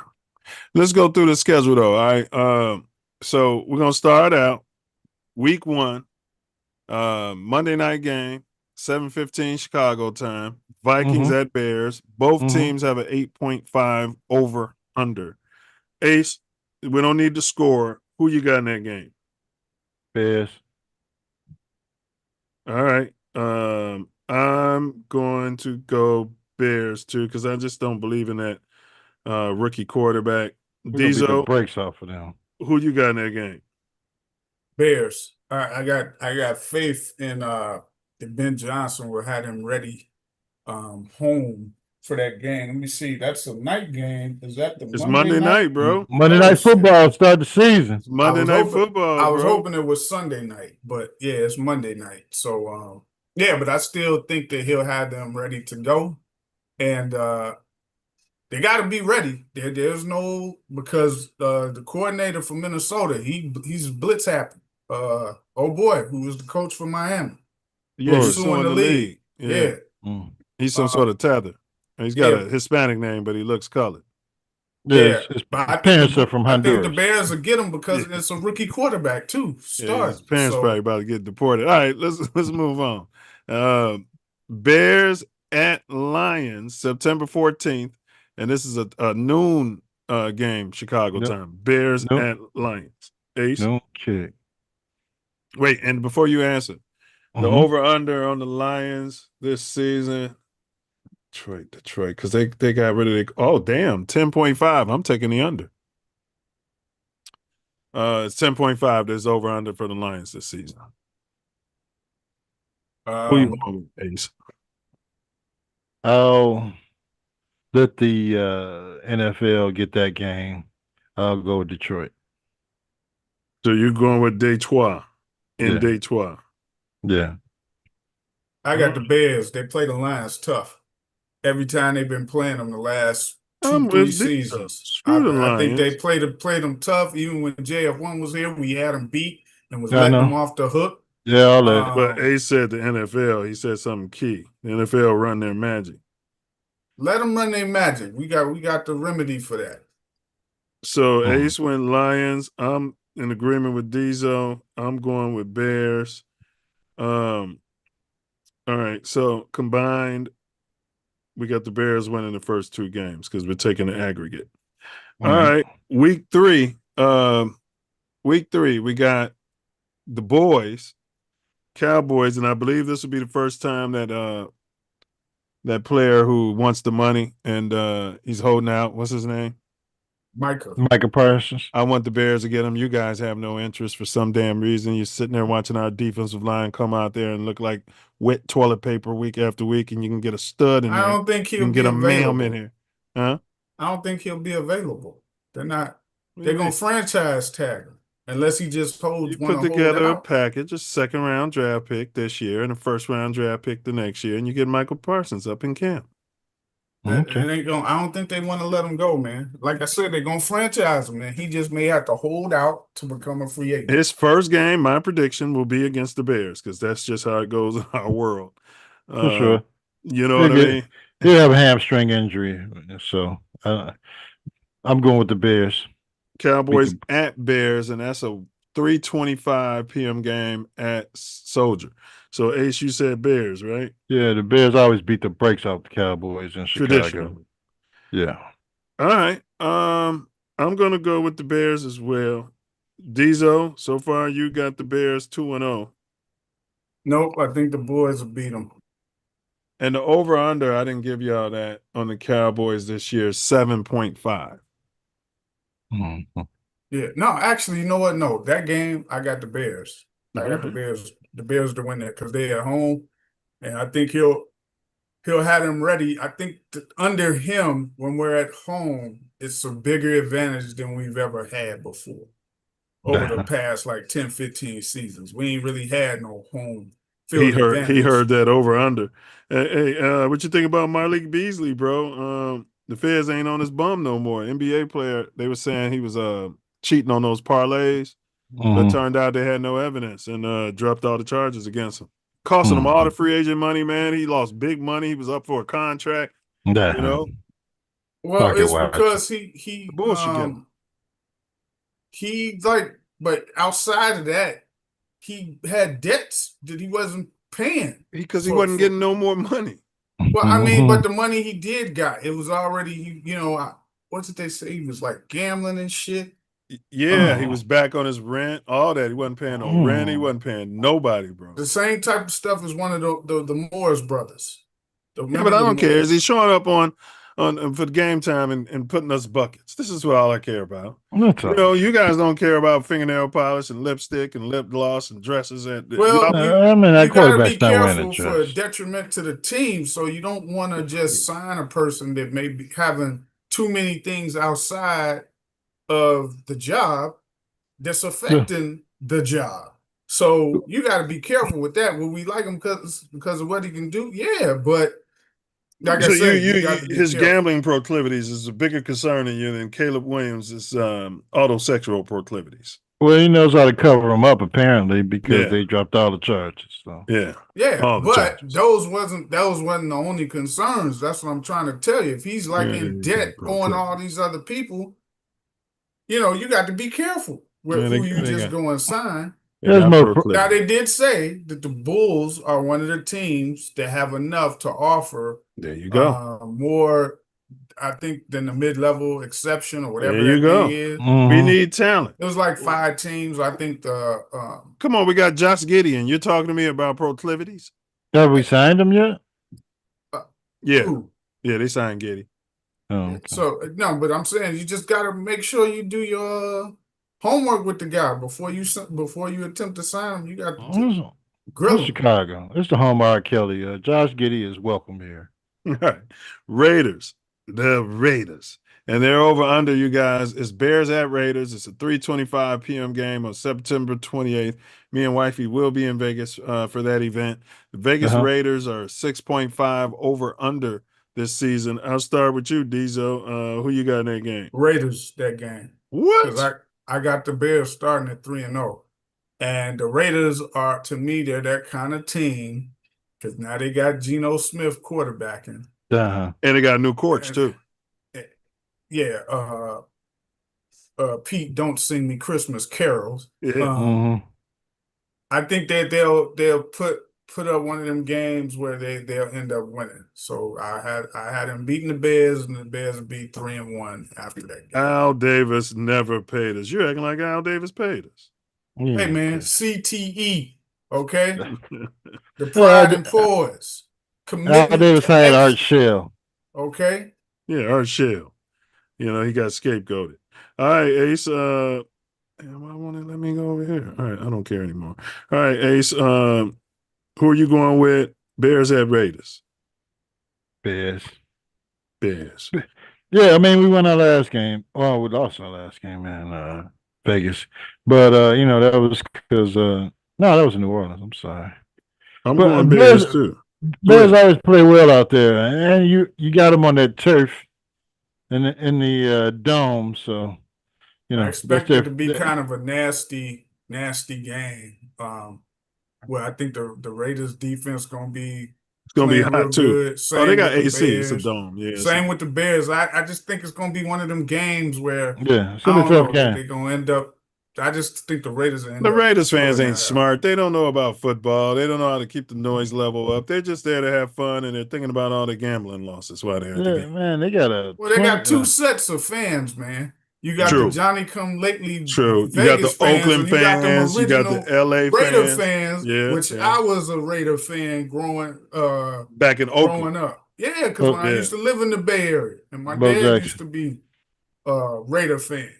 So you like to throw locks and stuff at the players at the game. Nah, I just knew the Raiders and their history when I was little, and then man, my dad was a huge Raiders fan and a Bears fan. All right, Marcus Allen, Bo Jackson, yeah. Kenny I just didn't know Stabler. about the Bears Tim Brown. until I moved back to Chicago. Then I was like, "Oh, this is what you used to be telling me about." I just want to reiterate, Al Davis never paid us. Hey man, Silver and Black, CTE, the pride and poise. All right, the Commanders. They have a 9.5. This is our ad hoc conference team, division team, because we seem to play them every year. They have a 9.5 over under. And not only do we play them every year, we play them in DC every year. That's So not supposed to happen. If you play a non-conference team, you're supposed to, if you play them at their home, the next time you play them, it's supposed to be. Yeah, but it's a glitch in the schedule. You're playing 17 games. Nothing's even anymore. So you got the National Guard in there. They took over for 12. All that's going on. They got rid of all the Black Lives Matter swag out there. You're in D.C.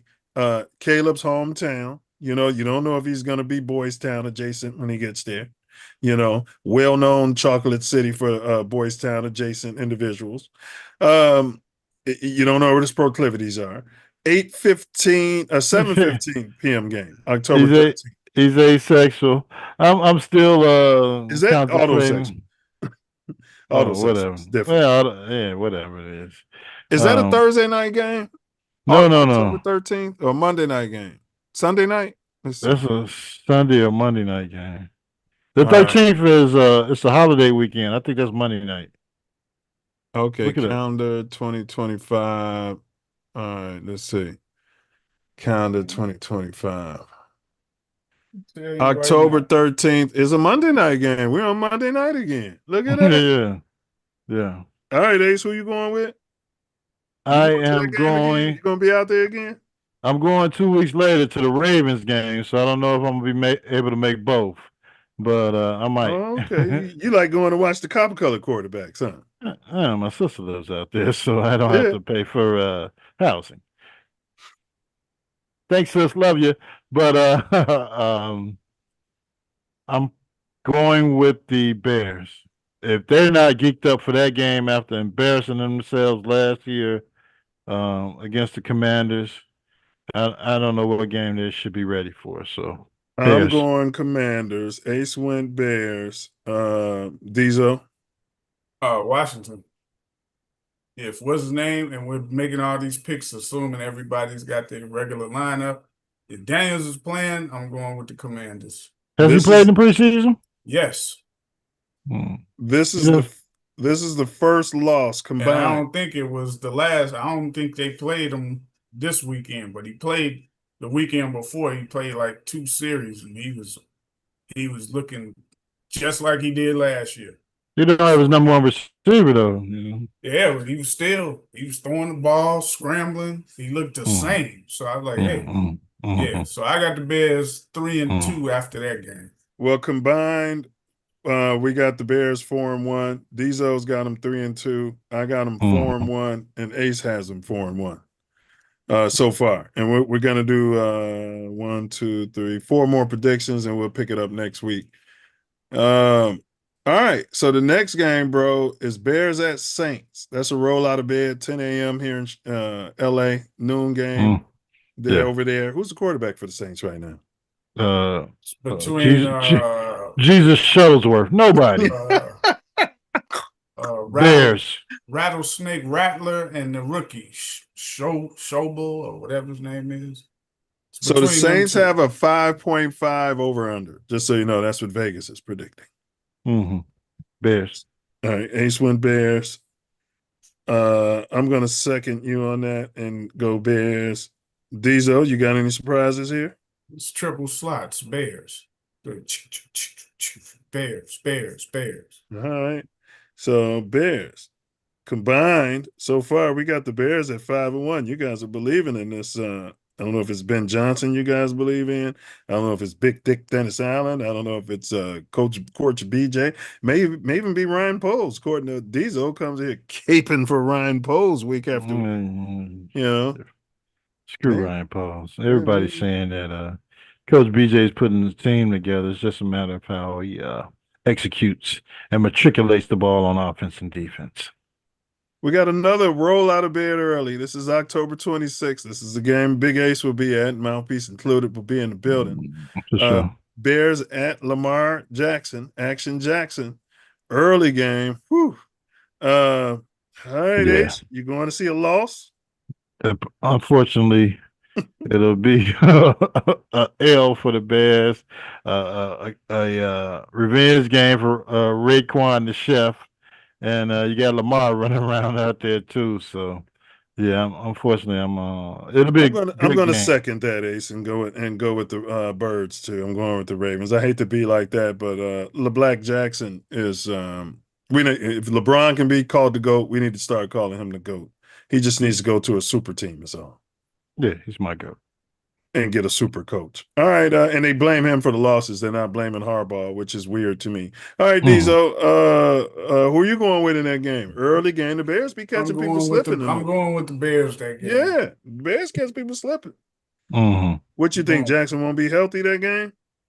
Hopefully not. Even if he is, I think that they can. They match up good with a team like the Ravens. Who wants to pound the run? That's a raucous crowd. You got Derrick Henry and your guy out there, and Raekwon the Chef on the other side. Yeah, they're not all world. If they was all world, they've been making it to the Super Bowl the last 3-4 seasons. So they're trying to make it this year. I'm not worried about that. Okay. Right now, our combined, we got the Bears 5-2. And so now we're moving to Bears. Oh, we got Drop Dead Gorgeous. Bengals. What's their quarterback name? No, that's the Drop Dead Gorgeous. Burrow. And so you know, go ahead. Where they playing? It's in Cincinnati, and their over and under is 9.5. It's at Burrow, and Bengals over under is 9.5. The Bears over under is 8.5. Who you got in that game, Ace? The NFL, I'm going with the Bengals. Hey, he's going with the Tigers. I think the Bengal is some sort of cat. I really don't know what it is. All right. Road games are tough for a first-year coach. I'm going. I don't believe in the Bengals to that effect. They don't have a defense, and I just got something in my craw that we're going to be up for that game. We will. What's his name gets up for games against big-name quarterbacks. The fingernail painting guy. Caleb's our quarterback. Yeah, Caleb. So I'm going with the Bears. I know this is a homer pick. My gut is telling me to go with the Bengals. Dizzo, who are you going with? I'm going with the Bengals just because I think they'll outscore the Bears. I never seen the Bears really play well in Cincinnati. So I remember what's his name tore his knee up in Cincinnati to Robinson back when he was playing for the Bears. He was balling too. Yeah. I think that they'll outscore the Bears. If the Bears do run the ball, see, my thing is those back-to-back games on the road for the Bears against the NFC, or the AFC Central or North or whatever they call it, with the Ravens and the Bengals, and we got to play 2 road games in a row. I'm like, they're not going to win. You want to crown the AFC? You go ahead and crown them. Crown them. Yeah, they want to. No, but they want them to play back-to-back games. I'm like, they're not going to win both, and I already picked them to beat the Ravens, so I think the Bengals are outscoring. I guess. So go ahead, Ace. They got Derrick Henry running around out there, and I don't know. The Bears can control the tempo a little by running the ball in that game against the Bengals. They got a good chance, but I think the Bengals will just outscore them. Yeah, Caleb doesn't like controlling the tempo. He wants to get up and down the field just like the airdrop did, Georgia's quarterback. So Caleb's not in charge anymore. Coach BJ's in charge. Allegedly. So we finally got a commanding officer that's going to hold these guys to the fire and, run it like the military. Yeah, well, he just has to stick to the tactical plans, unlike like he did the first 2 drives of the last game. That's it. Okay. That's all he's got to do, bro. He start feeling himself, listening to the clippings, you know what I mean? All right. So the Giants have a 5.5 over. Yes. They've got Danny Dimes, drop dead gorgeous, I might add. He's been named the starting quarterback. If he doesn't start by then, you'll have Anthony Richardson in there. It's at Chicago, November 9th, and it's 10 a.m. Wait a minute. 12 noon Chicago time. No, what team are we playing? They got the Giants. They got old boy Dart. Yeah, they got Dart and Russell Wilson. I keep thinking. Yeah, you're right. I'm thinking Indianapolis. You're right. They got Jackson Dart, the rookie, and they got Russell Wilson. Who cares? So you're right. You're right. Great correction. Who are you going with, Ace? We're gonna beat the brakes off the damn Giants. Bears. So Ace, we've doing 9 picks so far. And when is the bye? After week 4? The bye is after week 4. Yeah, that's right. They got an early bye. BJ's been talking about it all season. We got a bye coming early. And after the bye, we're going to get everything together. And after the bye, we're going to... All right, because I got to fix that. I got to change these weeks. I fucked up. But that's okay. That's all right. They got some teams getting the bye like the last couple of weeks of the season. That's nuts. Yeah. I think one team has it like week 13 or 14, some crazy shit like that. Wow. Okay, so week 6. Okay, I have to change this because I'm fuck. All right. So Dizo, who are you going with? Giants at Bears. I'm gonna go with the Bears, but that game to me is gonna be like the Raiders game. Trap game. Yeah, it's like they played like they got a good defense, and if Russell Wilson's the starter, it's he'll keep it close.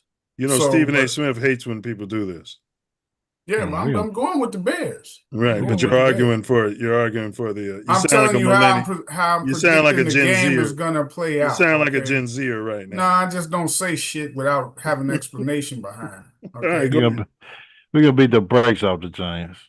Yeah, you're explaining the opposite though, bro. I'm explaining my thought process. I'm thinking it's gonna be a tough game, and that's what I'm saying. They're not running. In the meanwhile, you're just saying, yeah, I'm gonna roll with the Bears. Yeah, yeah, because it's a gut. Midway. Yeah, it's a gut feeling. All right, so yeah, I'm just going with the Bears. We're gonna beat the brakes off of the Giants, as Ace mentioned. We're gonna win going away, and you picked the G-Man. So, well, I picked the Giants. I picked. You picked the Bears. My bad. Yeah. All right. I see all the explaining you did on their behalf. I said the game is going to be Gen Z. Yeah, Gen Z me. All right. So right now, you guys, Ace, you got the Bears 6-3 through week 10. Meaning the bye. I've got the Bears. Look at that. I'm the homer this year. I've got the Bears 7-2 so far. 7-2. Drinking the Kool-Aid. Well, somebody's got to drink the Kool-Aid. And then we got Diesel. Surprising. He's on the Bears bandwagon somewhat this year. Diesel, you got him 6-3 as well.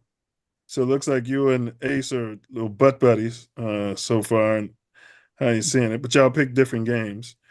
And then overall, the Mouthpiece included has 1, 2, 3, 4, 5, 6. Got the Bears at 6-3. Overall. That's fair. Overall. Yeah. So we'll conclude this next one week. of the toughest schedules in the league. Yeah. Yeah. Yeah, Every but year. we had one of the easiest schedules last year, and we got the brakes beat off of us. You know, so I expect them to do more this season. All right, so as we close it out, you know, we just want to get you guys' take. So I was telling Ace Diesel, you know, if you got homosexuals or Qs or cheerleading, you know what they are. You know what I mean? But then when you start putting the trans in there, that, you know, so they're having transgender Minnesota. You'll see it week 1 on national TV. They have transgender cheerleaders. What's your take on that, Diesel? And what's your take on that, Ace? Is that where they're leading off the damn season Monday yeah, Night that's Football? why. It's exactly why. You know, that's the only real thing that I see is when it comes to transgenders is the participation, or as far as sports and athletics. Outside of that, you know, so be it. But if they're, I mean, are they like, what's the question? Are they? Are you okay with it? You're okay with seeing?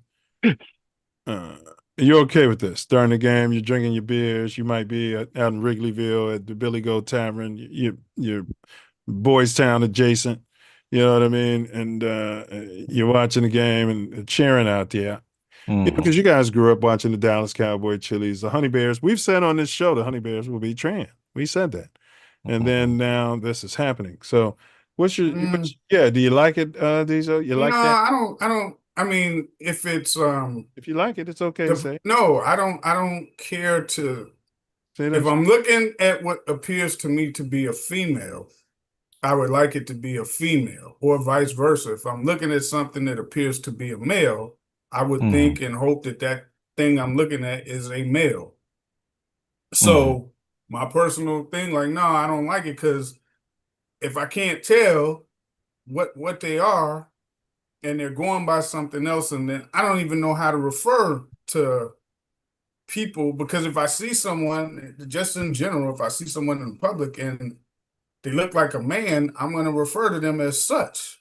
You see what I'm saying? But if they're telling me their name is, if you see someone that appears to be a man, but they go by like a female's name, Caitlyn Jenner. Does that make you feel comfortable to call them like what would normally be a female's name? Well, they've got rights. They do got rights. But you're asking me my opinion. Yeah. I don't care to see a person on television that I believe to be a woman, but they're not a woman. You see what I'm saying? Trump threw them out of the military service. So, like, if you're on that part I don't see. Here's the thing. You don't like it just because Trump it's well, no, because again, it doesn't have nothing to do with that. It's if you're in the military, again, if you can do your job, you can do your job. Yeah, you do your job. Yeah, I don't got no problem with that. I mean, when I was there was gays in there. And, allegedly. And there were gays. I knew that they knew, but they hung in like a little group. Right? Yeah. But so you're in a submarine and your bunkie is Well, You're okay with it. that's the dichotomy of it. That's the if you There was a shooting on a a military base last week, and it turned out that one was a trans and he was shooting it was a domestic. No, I didn't hear about that story, but I'm just saying the ones I used to see on my ship that I knew were gay, and they were openly I don't know how open they were, but most of my friends and stuff knew that they were gay. Mm-hmm. Gay is one thing, but trans, bro. Oh, now that's a different story. That's because again, if you see a person that you assume is of that sex that they appear, that's how you will refer to them. But if you find out that that's But in the military, the women don't wear skirts, so everybody would be dressed the same. Like if they're going through the basic training and they're getting top commendations, and to your point, if they're the best marksmen or people, it shouldn't matter. I'm just, I mean, I never dealt with a trans person while I was in, so, but if, as far as I knew, to my knowledge, but that's what I'm saying. If it's like right now, I'm saying like, okay, so for women, if you know that this guy is originally or biologically born a male, but he's in your shower room, correct, with you guys, and you're females, correct, they're gonna have an issue with it, right? Do you know I'm going in public bathrooms it's all misgender bathrooms. None of them have a urinal, and now I have to wait as long as women have to wait to use the bathroom when all I want to do is take a piss. They should have urinal only bathrooms if you're going to do that. I'm waiting, and I'm like, this is ridiculous. Yeah, I just would like to know what I'm dealing with beforehand. You see what I'm saying? If I'm guessing, then my guessing is going to lead to me to deal with what I done dealt with the most of my life. So it may not come across to that person who wants. So they got the little trans symbol. Are you saying you put a little patch where the commendations goes with that little trans symbol? I don't even know, bro. I couldn't tell. It's just a weird thing that you gotta deal with. I just know one thing in sports and athletics. If whatever you are born as, I feel strongly about this. Whatever you are born as, that's what you play. That's what you need to compete and play against. You shouldn't be competing against the other just because later on you decided that that's what you wanted to be or whatever. As far as athletics, I don't think you should be competing with the opposite sex that you were. Yeah, because all of us, we can go back to college. We got eligibility and get that NIL money and tell them we identify as trans. And go out there and dominate on the court. Here you go, right here. Get deals from AARP. 6'5", 6'6", or 6'3", 3-inch male with 43, 44-inch vertical. Yeah. Changes, WNBA. goes to the WNBA. Yeah. I mean, hey, they're gonna have a hard time stopping them if they can really play. So I'm just, as far as sports, you ain't in the military. The cheerleaders don't matter. You can deal with that a separate way for them. For the cheerleaders, again, I want to see if what it appears to be, that's what I would like it to be. If that's what I'm seeing, right? I mean, if you didn't go to an all boys school like Ace. Now their high school, I can envision where they got all the trans being their cheerleaders. As opposed to like a Simeon, you guys have female cheerleaders. Wait a minute, you son of a bitch. We ain't no damn trans at Leo High School. Allegedly. Allegedly my ass. We had sister schools cheering for us. Okay, that's how y'all handle it. Sister schools cheering. Okay. Yeah. What was y'all sister school, bro? Yeah, all of them. I think Unity and Longwood. Okay, Unity. All right. Dogwood. All right. Yeah. Anybody that wanted to come and join the cheer squad for the Leo Lions was as long as they were right. I see they could be in the Catholic League. They weren't all coming from one school, but they could join it. Okay, gotcha. Yeah. All right. Well, thanks for that clarity. The people want to know. So Yeah, Diesel's because- clearly not okay with it. Sounds like he's riding the fence with his bum somewhat. No. I'm and if you're talking athletics, Yeah. No, No, cheering. I gotta- Cheering. Oh, We're the talking like cheerleading? Dallas Cowboy cheerleaders. Say half of them are trans, half of them are females. The Honey Bears come back, half of them are trans, you know what I mean? And you don't know what you're looking what at. do they call the guys who that you see a lot in college where they're flipping the girls, catching them? Are they called cheerleaders too? Yeah, they're Yeah. homosexuals. Usually, not all the time. They call them Not all homosexuals. the time. But but I'm saying they That's, they Well, I mean, are that's- cheerleaders. that's the They're name. They're considered cheerleaders. Yeah. Yeah. That's what Well, that's I But mean- they're out there. They're out there wearing men's clothes. They're not out there in lipstick and skirts. You know what I mean? And Right. wigs. So they're professional male cheerleaders in the NFL now. I mean, I sent Correct. Nas some pictures Correct. of Well, I mean, I don't have a problem with male cheerleaders because do you see we're them- talking specifically the trend. That's what we're talking about. Oh well, hey, if they're gonna be now, are they gonna be dressed like no? Women. Because if they're dressed like women, They dress like women. That's what trans Yeah. do. That's they're women in a man's body. they're strapping it back and whatever the hell they me got. personally, Yeah. no, I wouldn't care to see. All right. No. Yeah, he's Yeah. got off the fence. All All right. right. Well, how about you, Ace? I didn't know what you was explaining. I'm like, Trans. What's No. your take on this, Ace? As Yeah, far- my take was I'd rather not. yeah, no, I wouldn't. I'd rather not. But to your point about the gender of the person, when what they claim as an athlete, now going into sports, a lot of they require a lot of these kids to have IDs to compete in the sports. So like I see a lot of football players come in getting IDs, but Like real IDs. real IDs, regular IDs. The kids they don't need real IDs. But Should tell you, the real ID should tell you what you were born as. But in my opinion, yeah, no, it doesn't have to because you can claim a non-gender when you're getting identification now. You don't have to claim male or female. I don't care what you're claiming. You know what I mean? Strip you down. If you got a penis, you're a male, and if you don't, you're a female. Like I don't understand what the issue is. But you're saying Strip them down.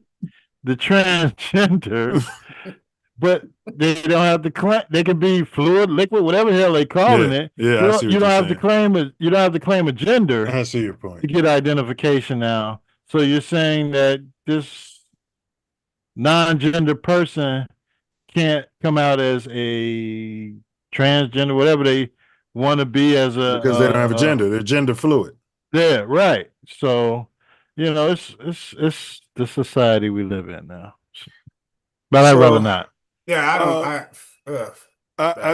I'm going to push back on not push back. I'm going to add on to what Diesel was saying. So I agree with you, Ace. Yeah, just maybe some kind of way where I can know. I don't know if they need a scarlet letter or that trans symbol they got. Something. Big T on their back? Maybe not, but they got a little symbol if you know what I mean. Well, because I mean, if you know, and we're gonna say, for example, if you're watching the Dallas Cowboy cheerleaders, That's right. and a couple of them are transgenders, That's but they right. appear to be females to us, right? Because you can replace those men with the trans, and they're doing all the grunt work. And Yeah, then maybe but that's how you'll But know. what if they're dressed? The ones at the bottom what of the if they're pyramid. dressed like the female cheerleaders? Yeah, but they're at the bottom. So the ones at the bottom doing all the grunt work, you're going to make an assumption. You're going to get rid of all the men. You know what I mean? And you're going to replace those men with the trans. Well, that's not fair. Yeah, it wouldn't be fair. But Yeah. I just wouldn't be.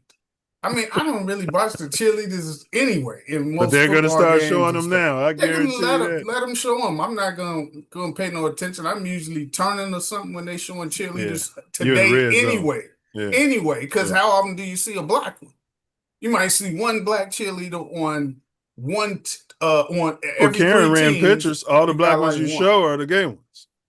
Yeah, and the pictures I saw the game, I think it was the Saints game I was at. Yeah. And all those guys were black and they, I don't know their proclivities, but Nobody you knows their can proclivities. you can assume. No, I'm speaking of just what was going on. the regular female cheerleaders. I don't see too many black ones anyway. So. Oh well, it's maybe one or two, depending on the city. Every 3 teams, you might see 2 out of every 3 teams. I think we're all in agreement here. The poll, 100% of the people polled said where they said that they'd rather not see it on the poll that's up on the channel. So whatever that's worth, they'd rather not see it. Okay, if I want to see it, I'd be at the Crowbar, or I'd be Wrigley Field adjacent. Maybe I had a couple too many. Some white boy's been filling you up full of alcohol. Let's go to the fucking Crowbar. You Cubs fan, you know what I mean? That's where Rodman used to party. Yeah. All right. Flacco won the starting job in Cleveland, but Shedeur, it's still the Browns' favorite quarterback everyone loves. Now we got Meyer, trying to be gorgeous, smart, Urban Meyer. Okay. He was on a pod and he said, we were there for Deion Sanders' first 3 games at Colorado. And he turned around a program that was a train wreck. You don't do that without Shedeur. A lot of the times we all get uncomfortable with maybe the flash and posse. Phil Jackson got in trouble for using that. And the watches, et cetera, the watches. But I know what I saw, says Meyer. I saw a player that can get out of trouble, lead a team, has really all the skill set to be successful. He took just a god-awful program and they turned it around. So I think there's a lot of substance there. Okay. The issue that I remember Tim had, and the GM told me, talking about Tebow, who I was a fan of, told me this one time, if you're a black up quarterback, and whether you bring it on yourself or it's just because Tim tried not to bring it on himself, it just happened. Tim was humble. As a backup quarterback, they don't want all the media attention on that one player. All coaches want, team, no distraction. So I'm not there in Cleveland. But if you're asking the question, can he do it? I don't think there's any doubt he can do it. All depends on what's around him. But if you're talking about a skill set, great leadership, quality person that I really enjoy watching, I'm a Shedeur's fan. This is from Urban Meyer, a genius. He's an asshole, but he knows football. He knows football players, and how to put together a winning team. And we've already talked about the collusion that Eric Dickerson had as an insider attested to. So it is what it is. They clearly didn't. They told everybody don't draft him. Yep. Yeah. And then what did they tell Cleveland? Go ahead. They told them to get him, and Cleveland didn't want to get him. No. They didn't want to get him, but they took him. Their coach Stefanski, he wants a prototypical quarterback. The league should get enough. I guess from all of the money that they're making, that they already set aside a fund to pay these lawsuits and things that come around. From their behavior. Yeah. And he can honestly, if it ever gets to that point, and I don't think he's that kind of guy, but he got to, if you colluding to keep a player from getting picked by teams and telling teams don't even consider this guy, whatever, that's money. He went from a top 3 draft pick potentially to all of a sudden he sucks because he wore headphones at an interview. Allegedly. It's just I don't believe it. You would think the league would quit doing a lot of this stuff that they do. We don't know what's in their hearts. Yeah, that's coming from Urban Meyer. You do know what's in their heart. Just look at their history, their track record. That's what's in their heart. Look how they do from the top to bottom. You still have many black owners. You can't judge them unless you're God and you're in their heart. You don't know what's in there. Yeah, I know. But any other thing, we can look at analytical data. You know what I mean? But in this case, analytical data. Look at it. How many black owners? Yeah. How many black coaches? GMs, coordinators. You go right down the line. Now you get to the players. Wait a minute. It's like 80%. It's a 53-man roster. Like 40 of them is black. The fact that Flores doesn't have a head coach job, and the fact that Eric Bieniemy is a simple running backs coach says it all. Never got a chance as a head coach. But Dick Nagy got a chance, and then was able to go back and take Bieniemy's job. Kevin Stefanski. Yeah, Kevin Stefanski's got a job. You're recycling Pete Carroll at 97 years old. 98 years old. And he had he was cheating in college, and so was Harbaugh, it turns out. Oh, man, Harbaugh, man. And that's been my whole thing in regards to Neil. Where coaches can, before Neil, how coaches could say, hey, you did this good in the MAC, right? Led your team to a bowl and everything. And then you just recruited these guys. And then here comes this Big Ten school offering that MAC coach, hey, we're going to pay you this for the next 10 years. So then he goes and tells all those players, hey, guys, I'm going to be leaving you guys. Got to do it for my the family. Players are stuck at that school. Stuck. Well, you got the portal now. Years. Well, now I'm saying all this before Neil. Yeah. And this is what they would deal with. And then now players can do that, right? Yeah. So that whole stuff that they pulling, man, it's I don't feel no sorry for the But Michigan didn't lose NCAA. their chips. They didn't get stripped of any victory. No, they should have. And they were shoulda. What's the recording. penalty? Yes. They were doing with the Patriots, man. Listen, I wanted to come through the screen. I heard somebody saying this. Well, you know, the Patriots and the NFL did it, but it didn't benefit them anything. I was like, what? Man, I wanted to come through this screen. Do you know how close them games were? Like, why would they do it if it's not benefiting them? Yeah, you're not cheating, they ain't trying. Yeah, come on. Anybody coaching anything knows if I'm coaching against Coach Gators and I'm coaching Morgan Park and I can videotape their entire practice, you're gonna tell me that doesn't help us? Yeah, he will not be able to coach in college football till what, like 2038? No team would ever hire him again in college. If he was colored and if the head coach was colored and their top players, if Colson Loveland was colored and JJ McCarthy was colored, they'd have got stripped. Yeah. They'd Penalties have up the butt. they'd have stripped them every fucking thing. It would have been Cam Newton and Bo Jackson and let's see, it was a colored coach. It would have been Jackie Robinson West. Prime would have been their coach. Come on. It would have been Jackie Robinson West. It would have been UNLV. It would have been Michigan. Same thing. Same university. The Michigan they got stripped. Yeah. Stripped naked and laid out there on Lakeshore Drive. And theirs wasn't even theirs what. Oh my God! It wasn't a competitive advantage, is what you're saying. Correct? No, not at all. It's just dude helping out, and Chris Webber would have never gotten in trouble if he would have just said when they asked him the direct question because it was a federal thing. He lied and said no, he never gave me anything. Well, he's the same buffoon who called the timeout when they didn't have timeouts. And but if he when they asked Jalen Rose was like, yeah. This is what he did. He gave you like $20 here, $20. You know, like it wasn't nothing, and you don't get in trouble for that. Yeah, it was common. Yeah, it was like. But why are you gonna sit there and lie when you know everybody? Anyway. Yeah, but they hit Michigan hard. They couldn't go back to the school for a certain amount of years. Yeah, before they could even mingle with the school again. But the university made a whole lot of money off them boys. Oh man! To this day, they still do. Yeah. Don't know any of them players.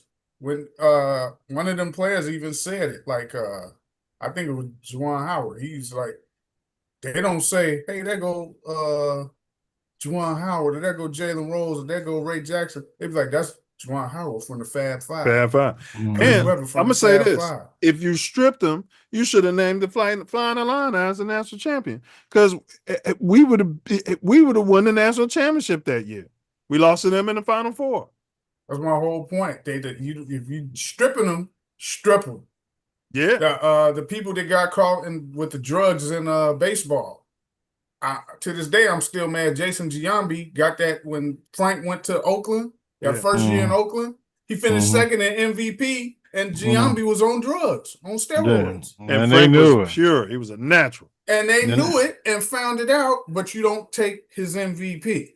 But if Frank was doing it, they would have stripped him. Oh, please, this stuff would be gone, man. They want to take whatever records Barry Bonds got. They How don't many have home runs would Big Frank had hit if he was on the juice? Man, he said if he had been on that stuff, he said, man, my God. He said, man, I would have. He said, I probably would have hurt people from how hard I was hitting the ball. Because he hit like for Barry. contact. Yeah. Man, he was better with the bat than Barry. I think he'd have hit 80. Man, he would have the season that they striked. I remember because I was overseas and I was like, man, Albert Frank, Bell juicing up. Nah, he just used to have a court bat every now and then. That was the excuse they was giving. No, the juice ball. They would catch him when he would break his foul ball, break a bat, and then they would catch the bat with the cork. It was an overplay for the underlay. He didn't want. Oh, that's why you're hitting these home runs. You got cork in your bat. No, I got booger sugar in my piss. The year we lost, the Sox lost to Toronto, and then the next year, and I think that's when we striked. Right in the middle of the season. Frank was on pace to hit over. He was on pace that year to break like the home run record. Yeah. And when they quit, when they stopped the season, there was a ball club. Man, it was the best foul ball hitting team I've ever seen in my life. I promise you, every who was the hitting coach? Reniak? Walt Reniak? He had all of them follow through like this. Yeah. All of them were following, and they just kept fouling balls. Would you put Ron Kittle on your All Sox team? No. All right, you guys in agreement. We did All Sox. He was good. He was good. But I mean, he was real popular for his rookie season. Yeah. Because he hit a lot of homers, and everybody's like, hey, Ron Kittle. But no, he wasn't all. In our era, he was everything, No. But the computer on my ship, that year that they striked, the computer kept simulating every game after. And the Sox won the World Series in the computer system that was on my ship. I was like, dang, wish they would have finished the season. Yeah, they would have. It was collusion. Everybody says that, they would have won the chip that year. Yeah. I wish I would have saved them papers. That computer was printing it out every day. It had them going through the playoffs, each game, the starting pitches, everything. Right up to, and they actually would have won the World Series that. It was probably so we know they would have probably got there if nothing else. It's probably a demon. Hey, you got anything to say on that? And then we're gonna throw it to Diesel for his final words out there. Yeah, nah, man. The Ron Kittle was not on the all White Sox team. No. I'm gonna have to pull up his career numbers. I know he struck out a lot. I'd rather have Greg Luzinski. And he was, he was just all Roy Booger Sugar team. So, yeah. So, all right. Go ahead. No, I'm done. All right, Diesel, line us up with your final words there, bro. And if you don't pop up next week, I'm gonna need your just W's and L's for the last 8 games of the season, so we can have it on record. All right. Let's swing it to college football, man. I haven't seen these guys play yet. I think the coach is pretty good. And I'm talking about the Fighting Illini now. Like everybody, guys that I work with, a lot of these guys ranked like 12th, man. They went to I get homecoming tickets. They selling off the roof, bro. They're telling me like, man, Illinois is a sleeper, man. It's supposed to be real good, real good, real good. Yeah. My problem with the Fighting Illini has been the same problem almost forever. No quarterback. We'll get pretty good QBs, but then the rest of the team ain't holding. Jeff George. Let me finish. That was 30 years ago. When we had Jeff George, he was overrated as a quarterback. What they saw in him was a prospect who could make some real good throws at any given time. But he was overrated as they take that prospect, yeah, you make him develop into Hall of Fame quarterback, right? Which he could have. But he was overrated to me as a quarterback because I was like, man, he's not putting them in positions to win games and stuff. So I never fed into that too much. But at Illinois, yeah, he wasn't clutch. At Illinois, that's been the issue throughout the years. We never get like a real good, whether he's a dual threat or just a passing quarterback to put him over the hump. And I think right now, quarterback we got, it's not here. It's kind of like here. But the rest of the team is like here. So, it's a chance. I know these guys is all optimistic, but I haven't seen them play yet. I think they play their first game coming up this next week. So I'm really excited to see. If I wasn't in Vegas, bro, I'd be going there for homecoming this year. I give away my homecoming ticket every year. I would be going this year, man. Do some parking lot pipping. Probably would have went to the game, bro, but we going to Vegas. USC this year. And I think I'm gonna have to cancel. Yeah, and it's USC. Cancel my Disney package with Disney, ESPN Plus, and Hulu. Now this new thing that ESPN came out with, right? So a couple of the games yesterday, I'm like, yeah, I put them up on ESPN Plus, but then it says like, on ESPN Unlimited. So I was like, wait a minute, I already got Plus. And now it's telling me like, well, you can't watch these unless you got this new package. Just ramming it up your bum, and you keep taking just ramming it. Yeah, you keep taking it because all you gotta do is get the Fire TV stick like everybody else on the South Side of Chicago. And I've been telling you for years. I got Fire Sticks. I just don't like using them like that. But so I know what I'm gonna do. Yeah, I'm gonna cancel. I'm gonna cancel my Disney plan that I currently got. Yeah. And then I'm gonna re-get this. They offering basically the same plan with all this other ESPN stuff. For how much? You getting the bundle? It's like the same price. How much? You paying for the bundle? Yeah, it's like what, $30, $29.99. Yeah, that ain't too bad. Yeah. So I'm like, but why y'all having me? You ain't smoking blunts, you ain't smoking reefer, so you can afford to. Buying corn whiskey and yeah. No, he's buying Tiger Bomb. Yes. Tiger Bomb. He drinks that and soju. He drinks soju. He goes to the Asian stores and gets his proclivities. Yeah, go right there. Give me my what do they call it? Sanpanju. See, he's always got a different type of Asian drinkers. The Chinese have been mixing up booze for thousands of years. They put a tariff on it. Shit, they might have put one on the Tiger Bone a few years ago because I ain't seen it in the store for a couple of years. They found out it had opium in it and banned it. No, they still getting it in New York though. I'm just like, but the only place in China, in Chinatown here, they was the only store that had it. And then I haven't seen it there in a couple of years. Get you some Tennessee hooch, some Mississippi hooch. Ace has got a man who knows a man. Get you some hooch. No, I'm not messing. None of that stuff. At least that stuff is somewhat. If there's such thing as healthy alcohol, that stuff would be it. Because it's that rice. Can you find it on Amazon, bro? Did you look on Amazon? You probably find it. No, I have to order it from New York, from one of the liquor stores out there. But there ain't no liquor stores here. I got the next best one. It's just that where Tiger Bone is like 58% alcohol. Damn.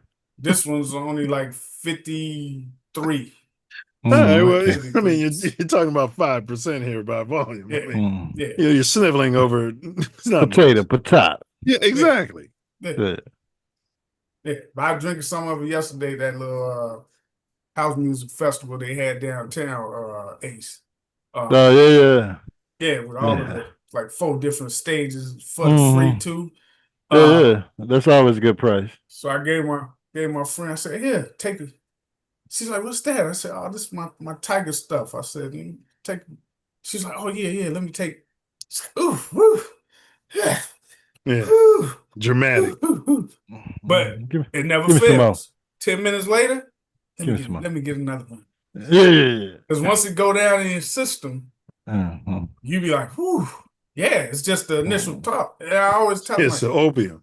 yeah, I was like, don't taste it. You don't taste it. You just swallow it. Right. If you're trying to taste it, you already lost. It's kind of like sake. Some sake. You don't really you want don't to taste try to taste it. Just swallow it. When it go down your system, you're going to be like, man, let me get another one of those. Sure enough, it never fails. But yeah, I'm going to have to order something, the original, because I ain't seen it in the city since. That's been like over 2 years. I've been having to buy the second one. Because I used to ask him, like, hey man, what you got that's just like Tiger Bone, but it's a little bit different. And then they put me on to the one I'll be buying now. And he's like, that one. He was like, the Sampanju? He was like, yeah, I said, well, how much is it? He said, it's like $10 cheaper. Because, fifth of Tiger Bone is $50. Yeah. This was like $40. And the women like this one better because it's a little bit smoother. You can go out and get you some Uncle Nearest finest black company for about $67, bro. You know what I mean? $67 a bottle. Yeah, and you'll love it. And it's smoother. It goes down smoother than that. And you can actually taste it too. Yeah, but I don't mind. I'll order me some Tiger. Ain't nothing. No interest. Yeah, no. He be down there in Chinatown. You know what I mean? Bang, bang, bang, bang, bang, bang. Only one stove in there to sell it. No other. Hey, what train go over there? What is it? The green line? The brown line? It's the red. Okay. Yeah, red line. Drop. Get right off. Walk over there. Oh yeah, 22nd. Yeah. In between all them different little stores. Yeah. Walk right in there. And get right back on. Yeah, right back on. That liquor store will be, man, I think it's like Friday they be closed, which is weird. Yeah, it's closed on liquor Friday. store closed on a Friday. Yeah. Got enough money. Yeah, the triad told them motherfuckers, you ain't paying us enough money to be open on a Friday. They out there, extorting all of them. Yeah. So, but I gotta switch that package, man, because with these college games starting, there's certain ones I want to watch, and I'm sure. What you think Archie Manning gonna do, bro? Arch, he's ready. I like him, man. I like how he plays. He's more mobile than both of his uncles were. He's a little bit more mobile. He's talented too. Yeah. He's like smart. To me, he's more talented than Eli. Yeah, y'all putting Eli in the Hall of Fame. I'm not. I gotta put him in there, bro. Man, there's no fucking way. I gotta put him in. Two defense, man. Please, you might then put Jim McMahon in there too. He only won one Super Bowl, and his career was upended by his injuries. You want to? Eli played a long career, and he beat two of the best teams. That defense beat. He had the person with the most sacks in the history. He had to make drives to score, man. He took them down and scored on the greatest offense. Like Philly's quarterback. And then he did it again to them. He did it again to them. So it's like, hey, man, that got to count for something, bro. That got to count for something. Matter of fact, he took a wild card team and won the damn Super Bowl. It's fixed. That does not happen often. Go through the history. It ain't too many teams that went from wild card and won the Super Bowl. You got a campaign for somebody. I know the 1980 Silver and Black CTE, Pride and Poise, Commitment to Excellence Raiders. They did it in 1980 when Lester Hayes. Lester Hayes was on the Booger Sugar. In the playoffs. Booger Sugar and steroids. It was free base. And he wasn't on no Booger Sugar. He was sticking down. He was sticking everywhere. Yeah.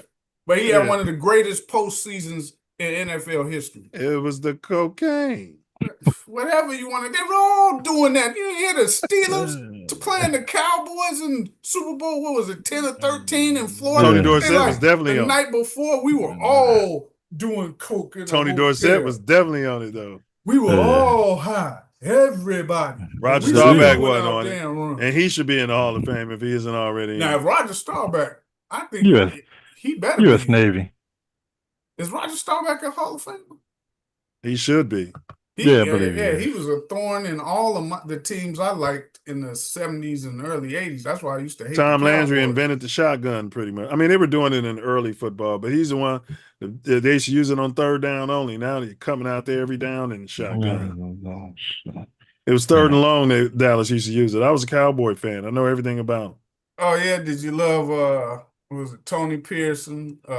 Drew Pearson. Drew Pearson, Tony Hill. Tony Hill. And Preston Pearson they used to have. Yeah, Preston. Preston went to U of I. Did he? Yeah, I think he in the frat. He one of the noobs. One of them plays at Beta at my chapter. I think it's Preston. Yeah. Yeah, it was I used to remember Drew Pearson, Tony Hill, Preston Pearson, Bush Johnson.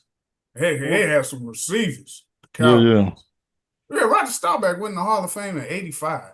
Yeah, and he was running the damn ball. Yeah, 85. Yeah, so he was he was a novice. Quick, they acknowledged them Texans teams. Any team from Texas, if you was good, you in there, no questions. He's a veteran and drop dead gorgeous. Come on. Yeah, they hated on the Raiders for all them years. They were constantly hating on Raiders players. Yeah, and he's the pride of the Navy. Yeah, Preston, University of Illinois, man. Yeah. Was he? Yeah. Yeah, he's a noob. All right, that's your final words, bro. We got to throw it. Yeah, looking forward to Illini next week. I'm out. Appreciate you pulling up, man. Remember, yeah, for sure. Yeah, give us your list. You my picks for the second half. Yeah. All right. Appreciate you. All right, Big Ace. Go ahead with your final words there, brother. Yeah, my final words is I'd rather not. I'd rather not. I'd rather not. There's a select number of spots for these cheerleading positions. If you want to eliminate it all together just because you want to be politically correct, that's fine. We don't have the Honey Bears here in Chicago anymore. So, if you want to come back and, recruit from all genres of Chicago, Wrigley Field adjacent and some other areas, I'd rather not. What the late great Virginia McCaskey said that it was a distraction to the ball club, and if you want to come out, her husband probably had some proclivities with one of them. No, absolutely, definitely the son. So but there's no reason for the trans fat going on here in Chicago or anywhere in the NFL. If they have their proclivities and they state them, that as we have seen now with male and female cheerleaders, that's fine. But I'd rather not 100% on the poll. Yeah, but hey, I'm still pissed at the NFL for the Shedeur Sanders catastrophe. We'll see what happens in the next week. They have to make decisions. I know Tyrone Huntley, they put in the end of the damn game last week. They're going to end up cutting. Now it's just a matter of which of those guys goes to the practice squad and who gets cut. Are you keeping? Well, you got the choice of the PUP list for Kenny Pickett.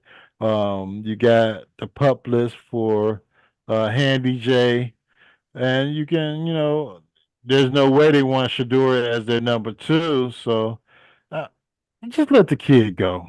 That's what I feel. You want to hold on to him because you say he's not good enough to start. He's not good enough to be your backup. But you don't want to put him on your practice squad because somebody else is going to pick him up immediately. So NFL, you have shown your collusion. You have shown what you have done to this young man. It's been seconded and brought out by Eric Dickerson, one of your Hall of Famers, of what you've done to this young man in the draft. Let him go. Let him find a team he wants to play for, and let him go on ahead with his career. I wish there was more money or more exposure in the other league. What league? What's the other league now? The USFL or whatever league? Yeah, whatever it is. But I know what you're saying. This damn monopoly the NFL's been holding on to. Yeah, and he doesn't want to go up to damn Canada. He's the son of a Hall of Fame NFL player, and they should be damn ashamed. I know Coach Prime has only so much he can say because he is part of the Shield. He's part of their Hall of Fame. He's part of whatever the hell they got going on as a old boys club. But damn it, it would be hard for me to take as a father to see that and see what you did to my son. And if Eric Dickerson knows, and Eric Dickerson has an insider, I'm sure Coach Prime has an insider, and everybody around the league that's copper coated has an insider to know what the hell happened to this kid. So, God bless Shedeur Sanders and his family and his future career. Hopefully he finds a situation that works out for him and he becomes the pro that he needs to be in a couple of years on a team that really wants him or a team that wants him to play and represent their organization. So, that's my final word. I'd rather not go Shedeur. Hopefully it works out for you in a situation that you really want to play in and, bear down. FGB. If we didn't get one out of Diesel before he snuck out of here. I know he wasn't gonna say it, but we gotta put him to the press anytime he shows up. Are you gonna say FGB today? And he can. Yeah, he's got his bum on the fence as far as the Packers are concerned. But I'm gonna say it for him. FGB to the highest level of F-ivity, and that's my final word. Great final words. I was thinking about that too, bro. We let him get out of here without posing a question. Yeah. As we wrap up this extremely deep dive, remember that the whispers of collusion around Shedeur reveal more than just draft drama. They expose the power plays that ripple through every front office. Our Bears chief post-game breakdown illustrated how a few pivotal moments can tilt a franchise's season trajectory. And as Chicago trims our roster, we're seeing the hard choices that define a team's identity even before the first snap. Looking ahead at the Bears' regular season forecast, one thing's for clear. Breakout stars will emerge from unexpected places, and veterans will be tested in new ways. Whether our game predictions will hold up depends on chemistry, coaching, adjustments, injuries, and the small margins that separate W's from L's. Meanwhile, the inclusion of transgender professional cheerleaders marks a milestone in how the National Football League and sports culture overall is embracing authenticity and diversity. Share your takes, stay curious, and we'll catch you next time for more stories that stretch far beyond the final whistle. The game's always on, and we'll be here to call it just like we see it. This ain't just content, it's connection, and it means more because you guys are all here. Stay locked in out there. We appreciate your support and enthusiasm for Mouthpiece Included. If you have any more questions or need further information, feel free to reach out and ask or drop a comment. Stay tuned, stay passionate, bear down, and as always, Ace, until next time. FGB to the highest level of F-ivity. And I second that emotion, and everyone who supports them, they got smug over the years. I remember when they were bums. They got real smug over Put a shovel in the ground. Breaking my heart, man. Yeah. Breaking my heart. Y'all next week, God willing. Suburban Stadium, and you probably have halter top night, fingernail paint night. You get your fingernails painted. I'm not going out there, man. I go watch them out of town before I go to damn Arlington Heights. All right. You find yourself sliding through. You might be in LA. On Florence and Normandy. Hey, homie. Hey, man, come here. You better. You might be in Chicago. Woo! Dipping down Ashland. You better. Watch your back. Check your six. Double check that blind spot. Use that blind spot assist. TATN. Better guard your grill. TATN. Guard your grill. TATN. Mouthpiece included. TATN. Bear down. TATN. Bear down. Knuckle up. Mouthpiece included. And don't forget it, baby. And don't forget to. Whatever you do, don't forget it. Like, share, subscribe. Hey, Butterfly. Forget to bring your mouthpiece. For sure. Don't forget it. TATN.